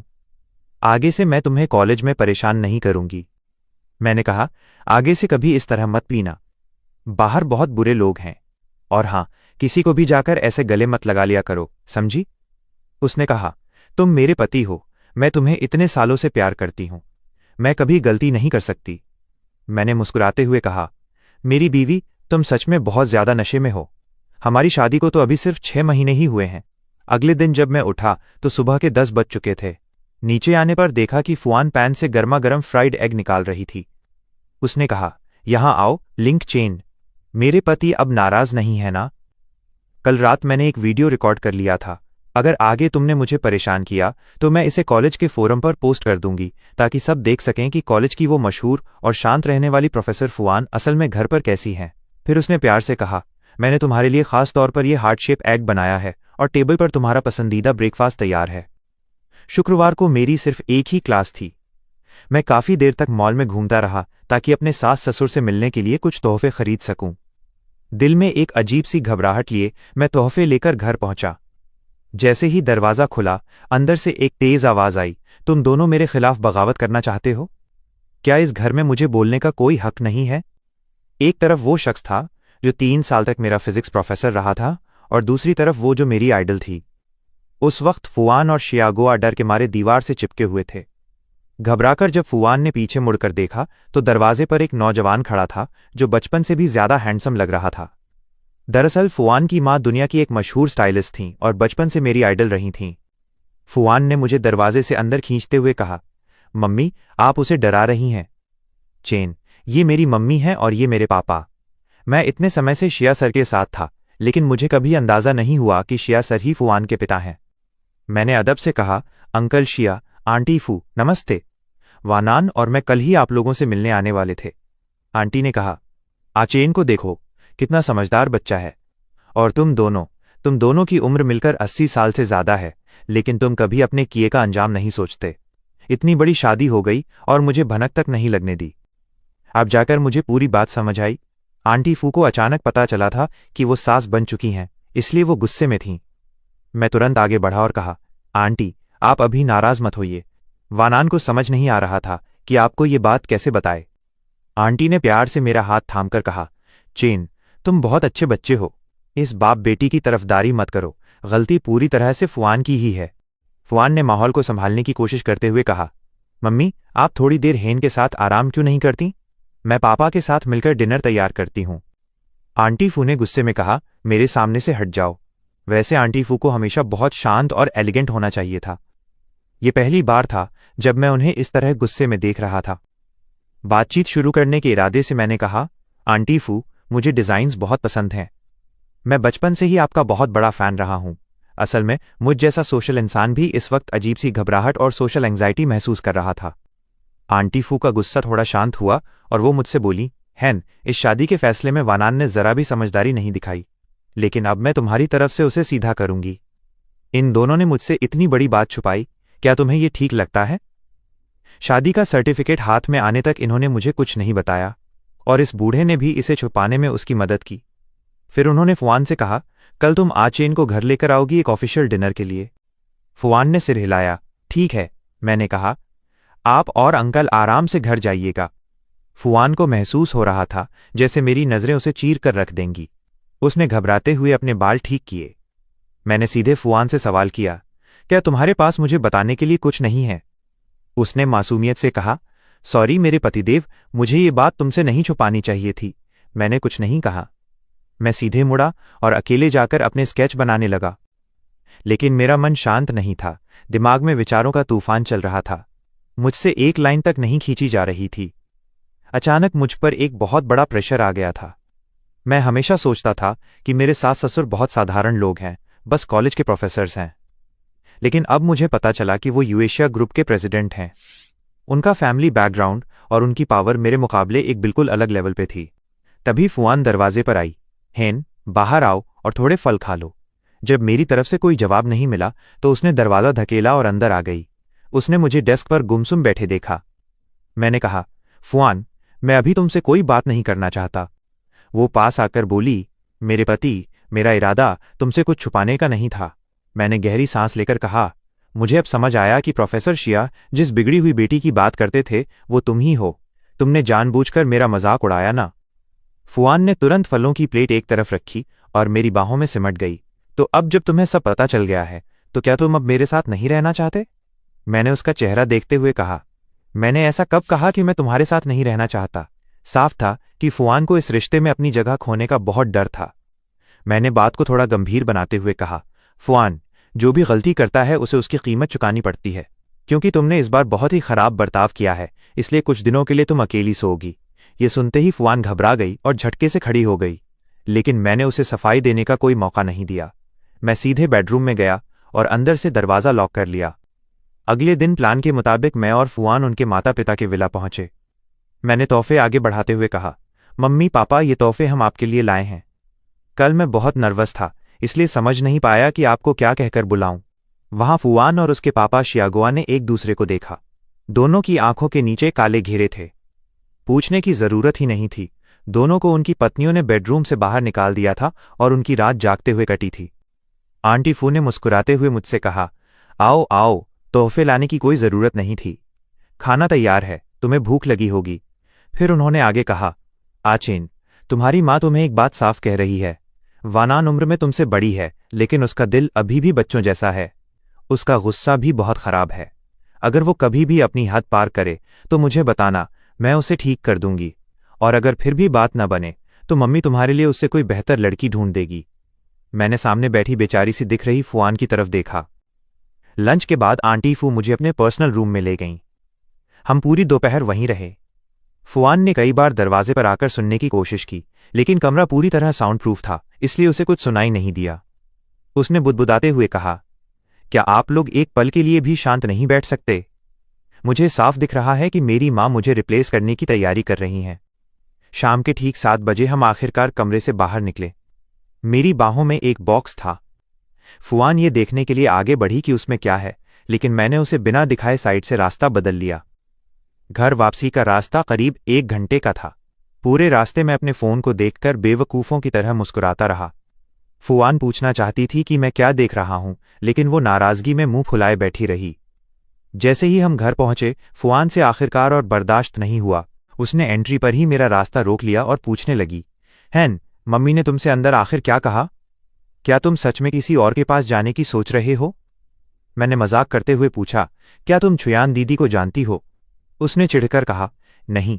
मैंने बात आगे बढ़ाई, छुयान आंटी की बेस्ट फ्रेंड की बेटी है। उसकी हाइट 1.70 है और वो डांस टीम में है। जैसा मुझे पसंद है वो बिल्कुल वैसी ही है। उसने गुस्से में कहा, क्यों नहीं? तुमने मुझसे झूठ बोला और अब तुम मुझसे मिलना चाहते हो। मैंने कहा, मैंने ये तो कभी नहीं कहा कि मैं उसके साथ रहने जा रहा हूं। फुआन का पारा चढ़ गया। लिंग चेन, तुम अभी से उसके साथ रहने के बारे में सोचने लगे? हमारी शादी को सिर्फ 6 महीने हुए हैं और तुम इतनी जल्दी बोर हो गए? मैंने चुटकी लेते हुए कहा, मैंने आंटी को कहते सुना कि छुयान दीदी की हाइट 1.70 है और वो डांसर हैं, तो उनका फिगर तो सच में काफी कमाल का होगा। फुआन चिल्लाई, नहीं चेन, तुम्हें उसे छुयान दीदी बुलाने का कोई हक नहीं है। सीढ़ियां चढ़ते हुए मैंने पीछे मुड़कर कहा, प्रोफेसर फू, बेहतर होगा कि आप स्टडी रूम में जाकर सीरियसली अपने लेक्चर्स तैयार करें। मैं अकेले इस बेडरूम का मजा लेंगे। फुआन गुस्से से पागल हो रही थी। तुम मुझे प्रोफेसर फू बुला रहे हो और दूसरों को दीदी? अगले दिन क्लास के दौरान फुआन की आवाज में वो कशिश नहीं थी और उसका चेहरा भी हमेशा की तरह चमक नहीं रहा था। साफ था कि पिछले 2 दिनों से उसने ठंड में ठीक से कंबल नहीं ओढ़ा था, जिसकी वजह से उसे सर्दी जुकाम हो गया था। फुआन पूरे दिन परेशान रही। उसने कई बार अपना फ़ोन चेक किया, लेकिन उसके पति का कोई मैसेज नहीं आया था। वो सोचने लगी, क्या मेरे पति सच में मुझे छोड़ देंगे? नहीं, ऐसा नहीं हो सकता। शाम को घर लौटते वक्त मैंने कुछ कोल्ड मेडिसिन खरीदी। मैंने दवा तैयार की और फुआन की तरफ बढ़ाते हुए कहा, दवा पी लो वरना तबीयत और ज्यादा बिगड़ जाएगी। फुआन ने रोनी सूरत बनाकर कहा, मेरे पति प्लीज मुझे मत छोड़ना। मैं आगे से कॉलेज में कभी तुम्हें परेशान नहीं करूंगी और न ही कभी कुछ छुपाऊंगी। मैंने उसे संभाला, मैं तुम्हें छोड़ नहीं रहा हूं। जल्दी से दवा पियो, मैं तुम्हारे लिए नूडल्स का एक बाउल बना देता हूं। खाने और सोने के बाद तुम बिल्कुल ठीक हो जाओगी। मैं उठकर सूप नूडल्स बनाने लगा, जिससे पूरा घर महक उठा। फुआन नूडल्स देखकर इतनी इमोशनल हो गई कि उसकी आंखों में आंसू आ गए। उसने पूछा, मेरे पति, क्या तुमने मुझे सच में माफ कर दिया है या फिर मेरी बीमारी देखकर तुम्हें मुझ पर तरस आ गया? मैंने कहा, मैंने तुम्हें सच में माफ कर दिया है, लेकिन आगे से मुझसे कभी झूठ मत बोलना। नूडल्स का बाउल फटाफट खत्म करने के बाद वानान अपने पति को कसकर पकड़कर सो गई। फुआन एक छोटी बिल्ली की तरह मुझसे चिपकी हुई थी। उसने सोते सोते कहा, मेरे पति, पिछले कुछ दिनों से मैं एक बार भी अकेले नहीं सोई। मुझे बहुत डर लग रहा था कि तुम मुझे सच में छोड़ दोगे। मैंने प्यार से कहा, वानान, तुम इतनी इनसिक्योर होना बंद नहीं कर सकती? उस दिन मैं बस पेंटिंग स्टूडियो में थोड़ा शांत वक्त बिताना चाहता था और तुमने मुझसे पूछ लिया कि क्या मैं तुमसे अलग हो रहा हूं। क्या हमारा प्यार इतना कमजोर है?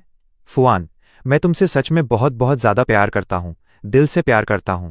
आगे से कभी ऐसी फालतू बातें मत सोचना, ठीक है? अगले दिन जब फुआन घर लौटी तो उसने देखा कि मैंने घर में एक नया सेफ लॉकर रखवा दिया है। उसने हैरान होकर पूछा, तो मम्मी ने कल मुझे जो भी तोहफे दिए थे वो सब इसके अंदर बंद हैं? मैंने मुस्कुराकर कहा, मम्मी ने कहा था कि ये जेड पेंडेंट उनके खानदान की अमानत है। इसके अलावा फैमिली के प्लॉट्स और वो पेंटिंग स्टूडियो भी मम्मी के नाम पर था, जो अब सब मुझे दे दिया गया है। शुरुआत में मैं इसे नहीं लेना चाहता था, लेकिन मम्मी ने जबरदस्ती दे दिया। फुआन ने मुस्कुराते हुए कहा, चलो, इसका मतलब फू फैमिली की सारी कीमती चीजें अब तुम्हारे और मम्मी के हाथ में हैं। मेरे और पापा के पास तो सिर्फ हमारा सैलरी कार्ड बचता है। शाम को फुआन की खास सहेलियों ने एक बार में मिलने का प्लान बनाया था। फुआन तो बिल्कुल रिलैक्स थी, लेकिन जाने से पहले मैं थोड़ा नर्वस महसूस कर रहा था। फुआन ने ढांढस बंधाया, तनाव मत लो, वो सब बहुत फ्रेंडली हैं। जब मैं प्राइवेट लाउंज में पहुंचा तो वहां सिर्फ जोंग जेंग और नानिन मौजूद थीं। फुआन ने इंट्रोड्यूस कराया, ये हैं जीजा जी, और मैं नानिन हूं। जोंग जेंग से तो तुम पिछली बार मिल ही चुके हो। मैं नानिन को देखकर हैरान रह गया, जो डॉक्टर जियांग हॉस्पिटल में व्हाइट कोट पहने इतनी सीरियस दिखती थीं, वो इस वक्त मेरे सामने एक टाइट पिंक ड्रेस में खड़ी थीं। तभी दरवाज़ा खुला, लो, मैं भी आ गई। भला अपने जीजाजी से मिलने में मैं कैसे लेट हो सकती हूँ? हेलो जीजाजी, मैं जियान शुरो हूँ, मैं भी गेंग हाई स्कूल से हूँ। मैं अपने सामने जियान शुरो को देख रहा था और मुझे सब कुछ एक सपने जैसा लग रहा था। हाँ, मुझे पता है कि तुम गेंग हाई स्कूल से हो। उस वक्त तुम पूरे स्कूल की क्वीन हुआ करती थी, ब्यूटी क्वीन।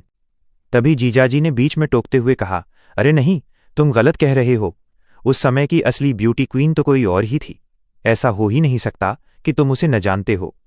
खैर, वो उस वक्त सिर्फ पढ़ाई में डूबी रहती थी, तो शायद इसलिए लोग उसे नहीं जानते थे। उनकी बात सुनकर वहां मौजूद सब लोग हंसने लगे। सब इस मजाक का मज्जा ले रहे थे, लेकिन मैं चुपचाप हूँ वानान की तरफ देखने लगा। मेरा दिल बैठा जा रहा था, क्योंकि वानान भी उसी गेंग हाई स्कूल में पढ़ी थी। लो हो गया सियापा। वानान का चेहरा फिर से उतर गया था। मुझे अच्छे से पता था कि जियांग शुरू ये सब जानबूझकर कर रही थी। मैं वानान को बहुत अच्छे से समझता हूं, वो इस वक्त बुरी तरह भड़की हुई थी। बात ये नहीं थी कि उसे पता नहीं था कि वे दोनों एक ही स्कूल में थे, बल्कि गुस्सा उसे इस बात पर आ रहा था कि मुझे उसके अलावा किसी दूसरी लड़की का चेहरा याद था। वो सच में बहुत ज्यादा जेल्स हो रही थी। तभी महफिल के आखिर में एक वेटर ऑटोग्राफ लेने आया। जियांग शुरू दरवाजे के पास ही बैठी थी।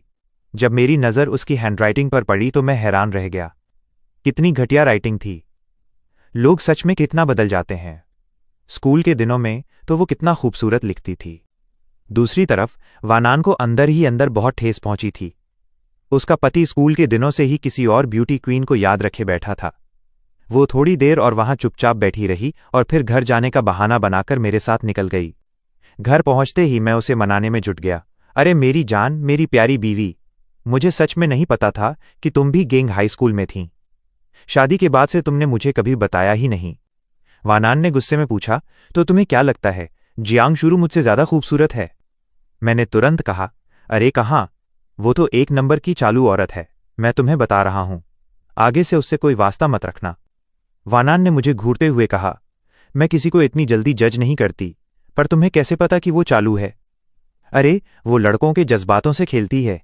सीधे शब्दों में कहूं तो वो अच्छी लड़की नहीं है। अगर उसके पुराने खत मेरे पुराने घर में न छूटे होते तो मेरा मन करता है कि मैं उन्हें अभी के अभी फूंक दूं, लेकिन ये बात मैं अपने दिल में दबाकर नहीं रख पा रहा था। रात को बिस्तर पर मैं करवटें बदलता रहा, मुझे नींद ही नहीं आ रही थी। आखिरकार मुझसे रहा नहीं गया। वानान, मैं और नहीं छुपा सकता, मुझे तुम्हें कुछ बताना है, प्लीज गुस्सा मत होना। वानान ने अपनी आंखें सिकोड़ी। वो कुछ बोलने ही वाली थी कि मैंने उसे रोक दिया। पहले मेरी पूरी बात सुनो। उस वक्त मैं 8वीं में था और तुम लोग 12th में थे। एक दिन वो मेरे लिए ब्रेकफास्ट लेकर आई और मुझे लव लेटर्स लिखने लगी। मुझे लगा कि वो मुझे पसंद करती है। वो सारे खत आज भी मेरे पुराने घर में हैं। अगली बार जब मैं वहां जाऊंगा तो उन्हें जला दूंगा। वानान का चेहरा अब भी गंभीर था। मैंने मिन्नत करते हुए कहा, अरे बाबा, उस वक्त मैं बहुत छोटा और नासमझ था। तभी वानान ने ठंडी आवाज में कहा, नहीं, असल में वो मैं थी। मैंने ही जियांग शुरू से कहकर वो सारी चीजें तुम तक पहुंचवाई थीं। ये सुनते ही मैं बिल्कुल सुन्न पड़ गया। वानान ने मेरी आंखों में देखते हुए पूछा, तो तुम्हें उन खतों में लिखे शब्द और भावनाएं पसंद थीं या वो लड़की पसंद थी? जाहिर है वो खत। वानान, मैं सिर्फ और सिर्फ तुमसे प्यार करता हूं। वानान का दिल इस बात से बैठ गया, यह है बुद्धू इंसान। क्या खत पढ़ते वक्त कोई भेजने वाले का नाम भी नहीं देखता? लेकिन इसमें इसकी क्या गलती? सारी गलती तो उस जियांग शुरू की थी जिसने बीच में कुरियर का काम किया था। वानान ने गुस्से में अपना फोन निकाला। उसने अपनी सहेलियों के ग्रुप से जियांग शुरू को रिमूव कर दिया और वीचैट से भी उसे ब्लॉक कर दिया। वहां जब जियांग शुरू ने अपनी स्क्रीन पर वो लाल रंग का एक्सक्लेमेशन मार्क देखा तो उसका दिल बैठ गया। उसे समझ नहीं आ रहा था कि उसकी क्या गलती थी। मुश्किल से 5 मिनट भी नहीं हुए थे कि जियांग शुरू को जियान जियान का मैसेज आया, ताकि तुम्हें साफ साफ पता रहे कि तुम क्यों ब्लॉक हुई हो। जीजाजी ने कहा है कि तुम मर्दों के जज्बातों से खेलती हो। वो नहीं चाहते कि वानान अब तुमसे कोई रिश्ता रखे। ये पढ़कर जियांग शुरू के होश उड़ गए। क्या? मैंने कब मर्दों के जज्बातों से खेला? भाई, मैं 27 साल की हो चुकी हूं और आज तक सिंगल हूं। पैदाशी सिंगल। जिस इकलौते लड़के से मैं प्यार करती हूं वो देश से बाहर है और मुझसे बात तक नहीं करना चाहता। भला मैं कब से एक बेवफा पत्नी बन गई? जब से फू वानान ने नीचे के गेस्ट रूम को मेरे पेंटिंग स्टूडियो में बदला था, तब से मेरा उसके स्टडी रूम में जाना बहुत कम हो गया था। आज वानान स्कूल के काम से बाहर गई हुई थी और मैं सुबह से ही अकेली बोर हो रही थी। दोपहर को अचानक वानान का फोन आया। उसने मुझसे कहा कि मैं उसके स्टडी रूम से एक जरूरी डॉक्यूमेंट ढूंढकर उसे भेज दूं। मैं वैसे भी बोर हो रही थी तो मैं उसके स्टडी रूम में चली गई। काम खत्म करके जब मैं बाहर निकलने लगी तो गलती से मेरा पैर टेबल के पास वाले कैबिनेट के दरवाजे पर लग गया। झटका लगते ही ऊपर से एक विंटेज लोहे का बॉक्स नीचे गिर पड़ा। मैं अच्छे से जानती हूं कि इस स्टडी रूम की हर चीज वानान के लिए कितनी कीमती है। मैं तुरंत उसे उठाने के लिए झुकी, लेकिन तभी उस बॉक्स का सारा सामान बाहर बिखर गया। उसमें ज्यादातर पुरानी चिट्ठियां थीं। मैंने खुद पर काबू रखा और उन्हें बिना पढ़े वापस रख दिया। रात को डिनर के वक्त मैं खोई खोई सी थी और वानान से बस यूं ही बेमन से बातें कर रही थीं। मेरा पूरा दिमाग बस इसी सोच में उलझा था कि आखिर वो खत किसके थे। तभी वानान ने सूप का कटोरा मेरे आगे बढ़ाते हुए पूछा, क्या बात है? तबीयत ठीक नहीं है क्या? मैं तुरंत ख्यालों से बाहर आई और उसकी फिक्रमंद आंखों में देखने लगी। मैंने उसे दोपहर को स्टडी रूम में हुई उस बात के बारे में बता दिया। ये सुनते ही मैंने साफ देखा कि वानान के चेहरे के एक्सप्रेशंस एकदम से बदल गए। मैंने बात संभालते हुए कहा, वो सारे खत मैंने उन्हें पढ़ा नहीं। उसने धीरे से बस इतना कहा, हूं। मैंने झिझकते हुए पूछा, क्या वो इंसान तुम्हारे लिए आज भी बहुत मायने रखता है? वानान ने कुछ पल सोचा और फिर कहा, अब नहीं। मैं कोई बेवकूफ नहीं थी। अब नहीं का मतलब था कि पहले तो वो बहुत जरूरी था। जाहिर है वो उस लड़के से बहुत प्यार करती होगी, वरना कोई किसी के लिए इतने सारे खत क्यों लिखेगा? वानान ने जब मुझे अपनी प्लेट में रखी मछली को गुस्से में कांटे से कुरेदते हुए देखा तो वो अपनी हंसी नहीं रोक पाई। अरे मेरी जान, क्या तुम जेलस हो रहे हो? तुम्हें डर लग रहा है कि मैं किसी और मर्द से प्यार करने लगूंगी? मुझे ऐसा लगा जैसे मेरे अंदर जलन का पूरा घड़ा ही फूट गया हो, लेकिन मैं बाहर से खुद को सख्त दिखाते हुए अकड़कर बोला, अरे मुझे क्या फर्क पड़ता है? क्या मैं इतना छोटा सोचता हूं? वो तो बस कुछ पुरानी चिट्ठियां थीं। वैसे भी अब तुम मेरी पत्नी हो। पर सच तो ये था कि मेरा दिल अंदर ही अंदर बुरी तरह जल रहा था। ये सोचकर ही मुझे गुस्सा आ रहा था कि वानान ने कभी किसी और लड़के को इतनी शिद्दत से चाहा था। यहां तक कि मेरे हाथ में जो सूप था वो भी मुझे खट्टा लगने लगा था। चिढ़कर मैंने अपने चम्मच कांटे टेबल पर रख दिए। वानान मेरा ये दोगलापन समझ गई कि जुबान पर कुछ और है और दिल में कुछ और। लेकिन उसने आगे कोई सफाई नहीं दी और चुपचाप मुस्कुराते हुए खाना खाने लगी। पिछले कुछ दिनों से वानान ने नोटिस किया था कि मैं अक्सर अपने स्टूडियो में ही डूबा रहता हूं और हमारे पास एक दूसरे के लिए बिल्कुल वक्त नहीं बचता। वानान को लगा कि ये ठीक नहीं है, क्योंकि अगर ऐसा ही चलता रहा तो हमारे रिश्ते की कशिश कम हो जाएगी। शाम को वानान प्लेट में अंगूर लेकर मेरे स्टूडियो में आई और सीधे मेरी गोद में आकर बैठ गई। मेरे बाबू, तुम इतने उदास क्यों हो? अपनी बीवी को बताओ ना। वो मुझसे लिपटकर लाड़ जताने लगी तो मैंने प्यार से उसके सिर पर हाथ फेरा और कहा, दरअसल कंपटीशन के लिए मेरा स्केच अब तक पूरा नहीं हुआ है। वानान ने कहा, एक काम करो, ये ड्राफ्ट मम्मी को भेज दो और उनसे कहो कि एक बार देख लें। आमतौर पर मैं अपने प्रोफेशनल काम को लेकर अपनी सास से काफ़ी सलाह लेता रहता हूं और पिछले 2 महीनों में मुझमें काफ़ी सुधार भी आया है, लेकिन इस बार मामला अलग था। मैंने कहा, नहीं, मम्मी इस कंपटीशन की जज हैं। अगर मैंने उनसे अपने काम में सुधार करवाया तो ये बाकी लोगों के साथ नाइंसाफ़ी होगी। लोग कहेंगे कि मैंने सोर्स और सिफारिश का इस्तेमाल किया है। वानान ने धीरे से मुस्कुराया। उसने नहीं सोचा था कि उसका पति इतना ईमानदार और उसूलों का पक्का है। मैंने थोड़े मायूस लहजे में आगे कहा, मेरा एक पुराना क्लासमेट है, सुना है उसने अपनी इलस्ट्रेशन पूरी भी कर ली है और मैं यहां अब तक कलर्स के सैचुरेशन में ही उलझा हुआ हूं। मुझे लग रहा है कि मैं बाकी सबसे बहुत पीछे छूट गया हूं। वानान ने मुझे दिलासा देते हुए कहा, जल्दी काम करने का मतलब ये नहीं होता कि काम अच्छा ही हो। आर्ट के काम में थोड़ा वक्त और बारीकी लगती है। अगर तुम्हें कोई इंस्पिरेशन नहीं मिल रही है तो हम दोनों कहीं बाहर घूमने चल सकते हैं। थोड़ा धीमे चलने में कोई बुराई नहीं है। क्यों ना इस वीकेंड हम किसी हॉट स्प्रिंग रिसॉर्ट पर चलें? उसका ये प्यार देखकर मैंने मुस्कुराते हुए हाँ में सिर हिला दिया। मुझे राजी होते देख वानान खुशी से झूम उठी और उसने मेरे चेहरे पे कई सारे किसेस कर दिए। लो, ये तुम्हारा रिवॉर्ड है बाहर चलने के लिए राजी होने का। अब बताओ, आज रात खाने में क्या खाओगे? मैं खुद बनाऊंगी। मैंने मुस्कुराकर कहा, तो फिर अपनी सबसे बेस्ट डिश बनाओ। Coca Cola chicken wings. वानान ने मेरी आंखों में देखते हुए शरारत से कहा, ठीक है, लेकिन आज रात तुम्हें भी मुझे एक बहुत अच्छा रिवॉर्ड देना होगा। शुक्रवार को जैसे ही स्कूल खत्म हुआ हम दोनों सीधे वहां से निकल गए। मैं छुपते छुपाते किसी तरह कार में आकर बैठ गया। वानान ने मेरी तरफ देखा। उसके चेहरे पर एक प्यारी सी शिकायत थी। मेरी जान, आखिर हम कब पूरी दुनिया के सामने अपने रिश्ते को कबूल करेंगे? मैंने मुस्कुराते हुए उसका हाथ थाम लिया। जैसे ही मेरी डिग्री पूरी हो जाएगी हम सबको बता देंगे। मेरी अच्छी बीवी, बस थोड़ा सा इंतज़ार और कर लो। वो हॉट स्प्रिंग रिसॉर्ट अंदर से बेहद आलीशान और किसी बड़े लग्जरी होटल जैसा सजा हुआ था। हमारे पहुंचते ही एक रिसेप्शनिस्ट हमें हमारे कमरे की तरफ ले जाने लगा। मैंने धीरे से वानान के कान के पास झुककर फुसफुसाया, वाह यार जान, तुमने इतने पहले से सब कुछ कितनी बारीकी से प्लान किया है। तुम सच में मेरा कितना ख्याल रखती हो। वानान ने हल्के से मुस्कुराते हुए कहा, दरअसल ये मिस्टर शिया का होटल है। मैं अंदर से थोड़ा हैरान हुआ, लेकिन फिर मैंने इस बात को नॉर्मल लिया। वैसे इसमें कोई बड़ी बात भी नहीं थी। मिस्टर शिया इतने बड़े आदमी हैं तो उनका इतना बड़ा होटल होना लाजमी था। वानान ने मेरे मजे लेते हुए आगे कहा, तो इस हिसाब से हमें यहाँ के कोई पैसे नहीं देने होंगे, बशर्ते आज रात तुम अच्छे बच्चे बनकर रहो। ये होटल मिस्टर शिया की तरफ से हमारे लिए एक परमानेंट गिफ्ट था। मैं सच में वानान की बातों के आगे हार मान जाता हूं। मैंने हंसते हुए कहा, वानान, तुम्हारे दिमाग में कभी कोई सीधी बात नहीं आती क्या?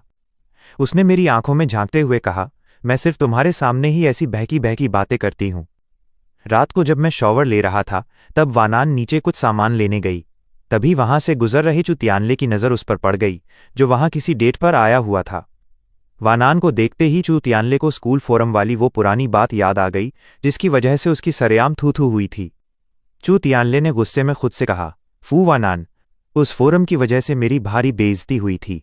आज सही मौका मिला है, मैं इसे नहीं छोड़ूंगा।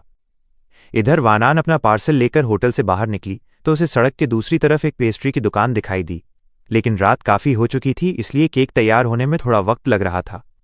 वानान ने पेमेंट की, पर तभी अचानक बैटरी खत्म होने की वजह से उसका फ़ोन स्विच ऑफ हो गया। काफ़ी देर बाद वानान हाथ में केक का डिब्बा लिए जल्दी जल्दी होटल वापस लौटी। जैसे ही वो लिफ्ट से बाहर आई उसे गलियारे में कुछ शोर शराबा सुनाई दिया। उसने उचक कर आगे देखा तो हैरान रह गई। मैं गीले बालों के साथ दरवाजे पर खड़ा था और मेरे माथे पर चोट का एक गहरा लाल निशान था। वानान केक का डिब्बा वहीं जमीन पर फेंक कर सीधे सिक्योरिटी गार्ड्स को हटाती हुई मेरे पास दौड़ी। क्या हुआ मेरे बच्चे, तुम ठीक तो हो? वानान को सामने देख मैंने तुरंत उसका हाथ पकड़ लिया। तुम कहाँ चली गई थी? तुम्हारा फ़ोन क्यों बंद आ रहा था? वानान ने घबराते हुए कहा, मैं तुम्हारे लिए छोटा सा केक लेने गई थी, पर फ़ोन की बैटरी खत्म हो गई। मुझे माफ़ कर दो मेरी जान। तभी पास खड़ा होटल का मैनेजर डर से कांपने लगा और बोला, मैडम, अभी कुछ देर पहले कोई ज़बरदस्ती आपके कमरे में घुस गया था। उसी हाथापाई में छोटे सर को चोट लग गई। ये सुनते ही वानान ने गुस्से और फिक्र में मैनेजर से कहा कि वो तुरंत डॉक्टर को बुलाए। फिर उसने अपना हाथ बढ़ाकर मेरे माथे से बालों को हटाया और तड़पते हुए पूछा, ये सब कैसे हुआ? मैंने दर्द से अपना चेहरा सिकोड़ते हुए कहा, मैं बस अभी नहाकर निकला ही था कि मुझे दरवाजे पर कुछ आहट सुनाई दी। मुझे लगा तुम वापस आ गई हो, इसलिए मैंने ज़्यादा ध्यान नहीं दिया।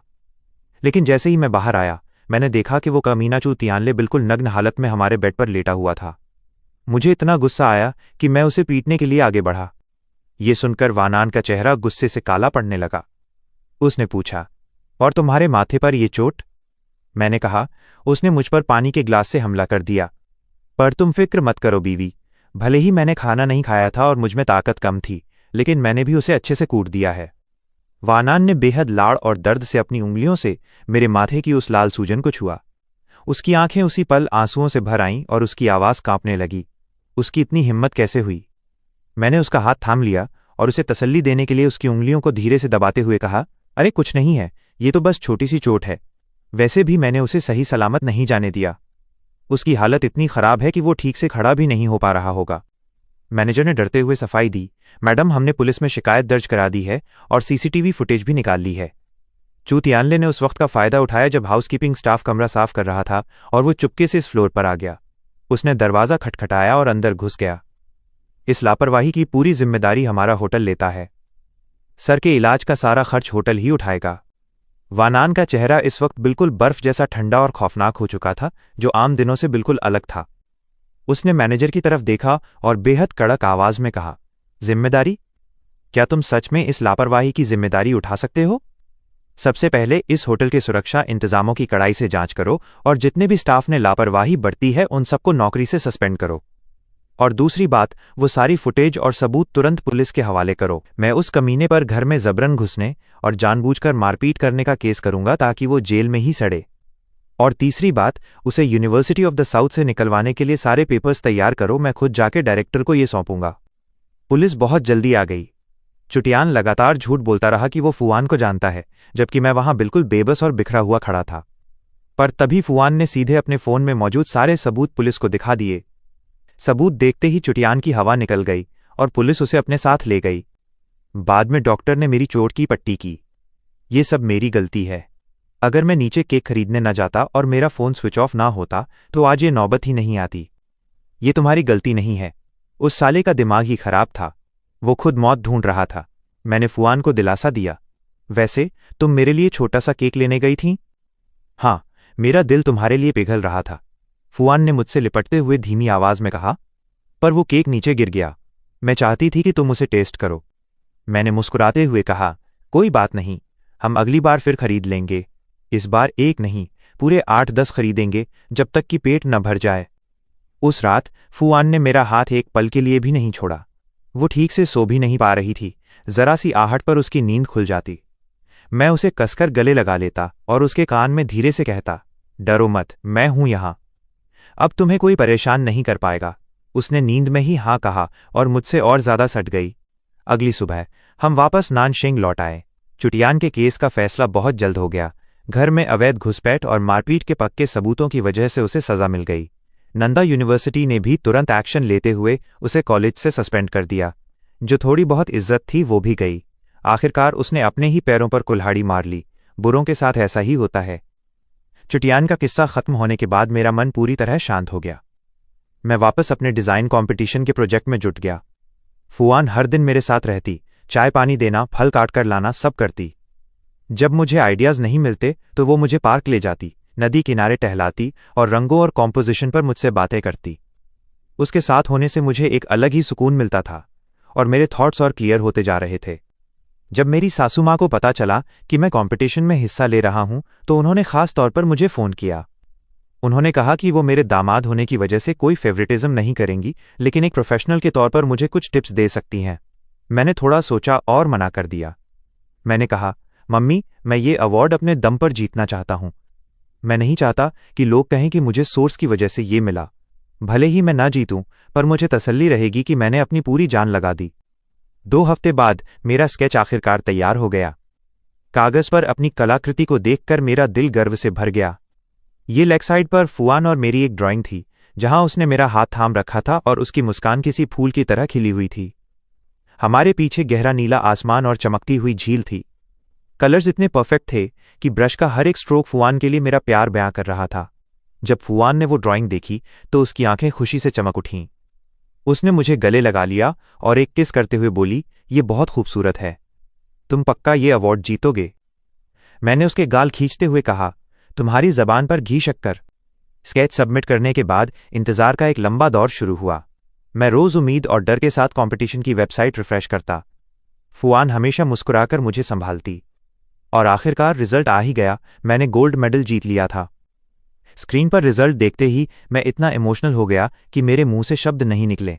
मैंने फुआन को अपनी बाहों में उठाया और हवा में गोल गोल घुमाने लगा। वो खिलखिलाकर हंसने लगी, अपने हाथ मेरे गले में डाल दिए और मेरा पूरा चेहरा चूमा। तभी सासू माँ और ससुर जी का भी फोन आ गया। हैन, ये बहुत बड़ी कामयाबी है। मम्मी को पता था कि तुम ये कर दिखाओगे। गोल्ड मेडल की प्राइज मनी मिलते ही मैंने जो पहला काम किया वो था सीधे ज्वेलर के पास जाकर फुआन के लिए एक सगाई की अंगूठी चुनना। वो कोई बहुत महंगी अंगूठी नहीं थी, लेकिन मैंने उसे बहुत वक्त लेकर दिल से चुना था। उस रिंग के अंदरूनी हिस्से पर सुचेन और फुआन गुदा हुआ था। शाम को जब हम घर पर थे तो मैंने वो अंगूठी निकाली, घुटनों के बल नीचे बैठा और फुआन के सामने हाथ आगे बढ़ा दिया। फुआन, सच कहूं तो जब हमारी जल्दबाजी में शादी हुई थी तब मैं तुम्हें कुछ नहीं दे पाया था। न कोई प्रपोजल, न कोई अंगूठी और न ही कोई असली शादी। लेकिन तुम्हारे लिए मेरी फीलिंग्स कभी कोई टाइम पास नहीं थी। वक्त के साथ मेरा प्यार तुम्हारे लिए और गहरा होता गया है। इस जिंदगी में तुम्हारे सिवा कोई और नहीं हो सकता। क्या तुम मुझसे शादी करोगी? वैसी जल्दबाजी वाली नहीं, बल्कि पूरे रीति रिवाज के साथ एक असली शादी। फुआन वहीं खड़ी रह गई, उसकी आंखों से आंसू बहने लगे। उसने रोते हुए हाँ में सिर हिलाया और रुंधे गले से बोली, हाँ सुचेन, मैं तैयार हूं। मैंने उसके हाथ में अंगूठी पहना दी। अब से इस अंगूठी ने तुम्हें मुझसे बांध दिया है। तुम इस जन्म में मुझसे दूर कभी नहीं भाग सकती। मैं इस जन्म में कभी दूर नहीं जाऊंगी, फुआन ने मुस्कुराते हुए कहा। अगले कुछ दिन हम शादी की तैयारियों में जुट गए।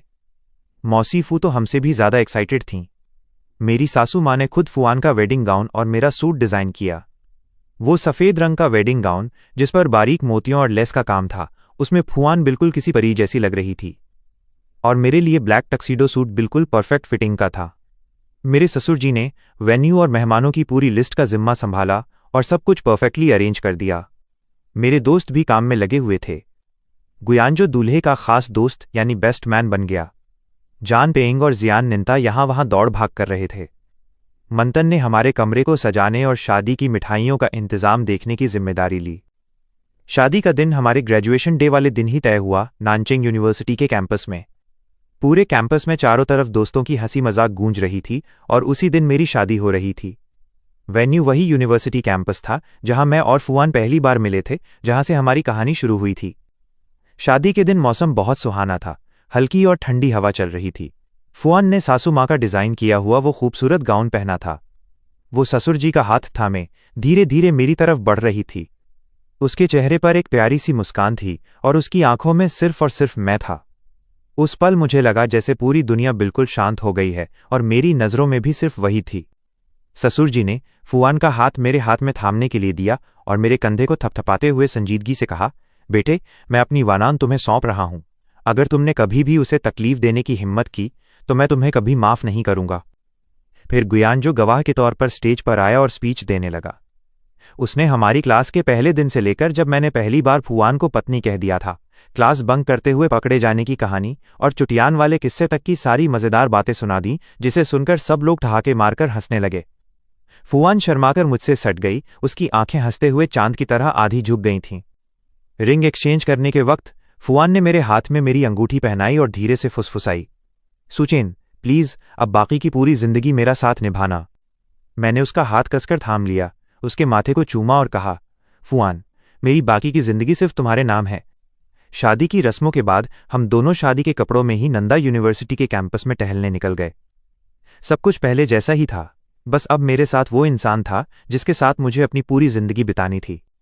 कुछ कॉलेज के दोस्तों ने हमें देखा और मुस्कुराते हुए चिल्लाए, शादी मुबारक हो। फुआन ने मुस्कुराते हुए उन्हें जवाब दिया। उसने अपना हाथ मेरी बाहों में डाला और अपना सिर मेरे कंधे पर रख दिया।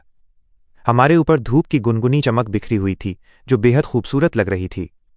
मैंने सिर झुकाकर उसे देखा और उसके कान में धीरे से कहा, तुम्हें पता है, जब मुझे पता चला था कि मिस चिया ने कॉलेज छोड़ दिया है तो मैं बेहद खुश हुआ था।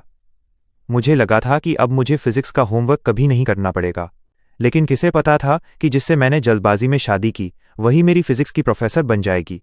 उस पल मैंने सोचा कि दुनिया की सबसे अजीब और अनोखी चीज़ें मेरे साथ ही हुई हैं। सुचेन, क्या तुम्हें ये सब अब भी अजीब लगता है? फुआन ने मुस्कुराते हुए पूछा। मैंने उसके गालों को थपथपाया, अपना सिर झुकाया और उसके होठों को चूम लिया। फिर पूरी संजीदगी से मैंने कहा, नहीं, बिल्कुल भी अजीब नहीं है। ये मेरी जिंदगी की सबसे खुशनसीब मुलाकात है। इतने सारे मोड़ों से गुजरने के बाद मेरी किस्मत का कनेक्शन पहले से ही तुम्हारे साथ तय था। एक अचानक हुई जल्दबाजी की शादी के सरप्राइज से लेकर टीचर और स्टूडेंट के रिश्ते के उस मज़ेदार मोड़ तक, और फिर हमारे इस गहरे अटूट प्यार के सफ़र तक। फुआन और मेरी ये कहानी शुरू तो एक इत्तेफाक से हुई थी, लेकिन इसका अंत बाकी की पूरी जिंदगी के लिए एक बेहद गहरे प्यार में बदल गया।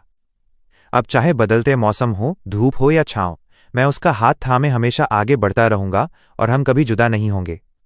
बीते दिनों की वो छोटी मोटी नोक-झोंक, वो हंसी मजाक और अजीब से लगने वाले पल अब हमारी जिंदगी की सबसे खूबसूरत और कीमती यादें बन चुके हैं, जिन्हें हम दिल के किसी कोने में संजोकर रखेंगे ताकि ये यादें जिंदगी भर हमारे दिलों में प्यार की गर्माहट बनाए रखें।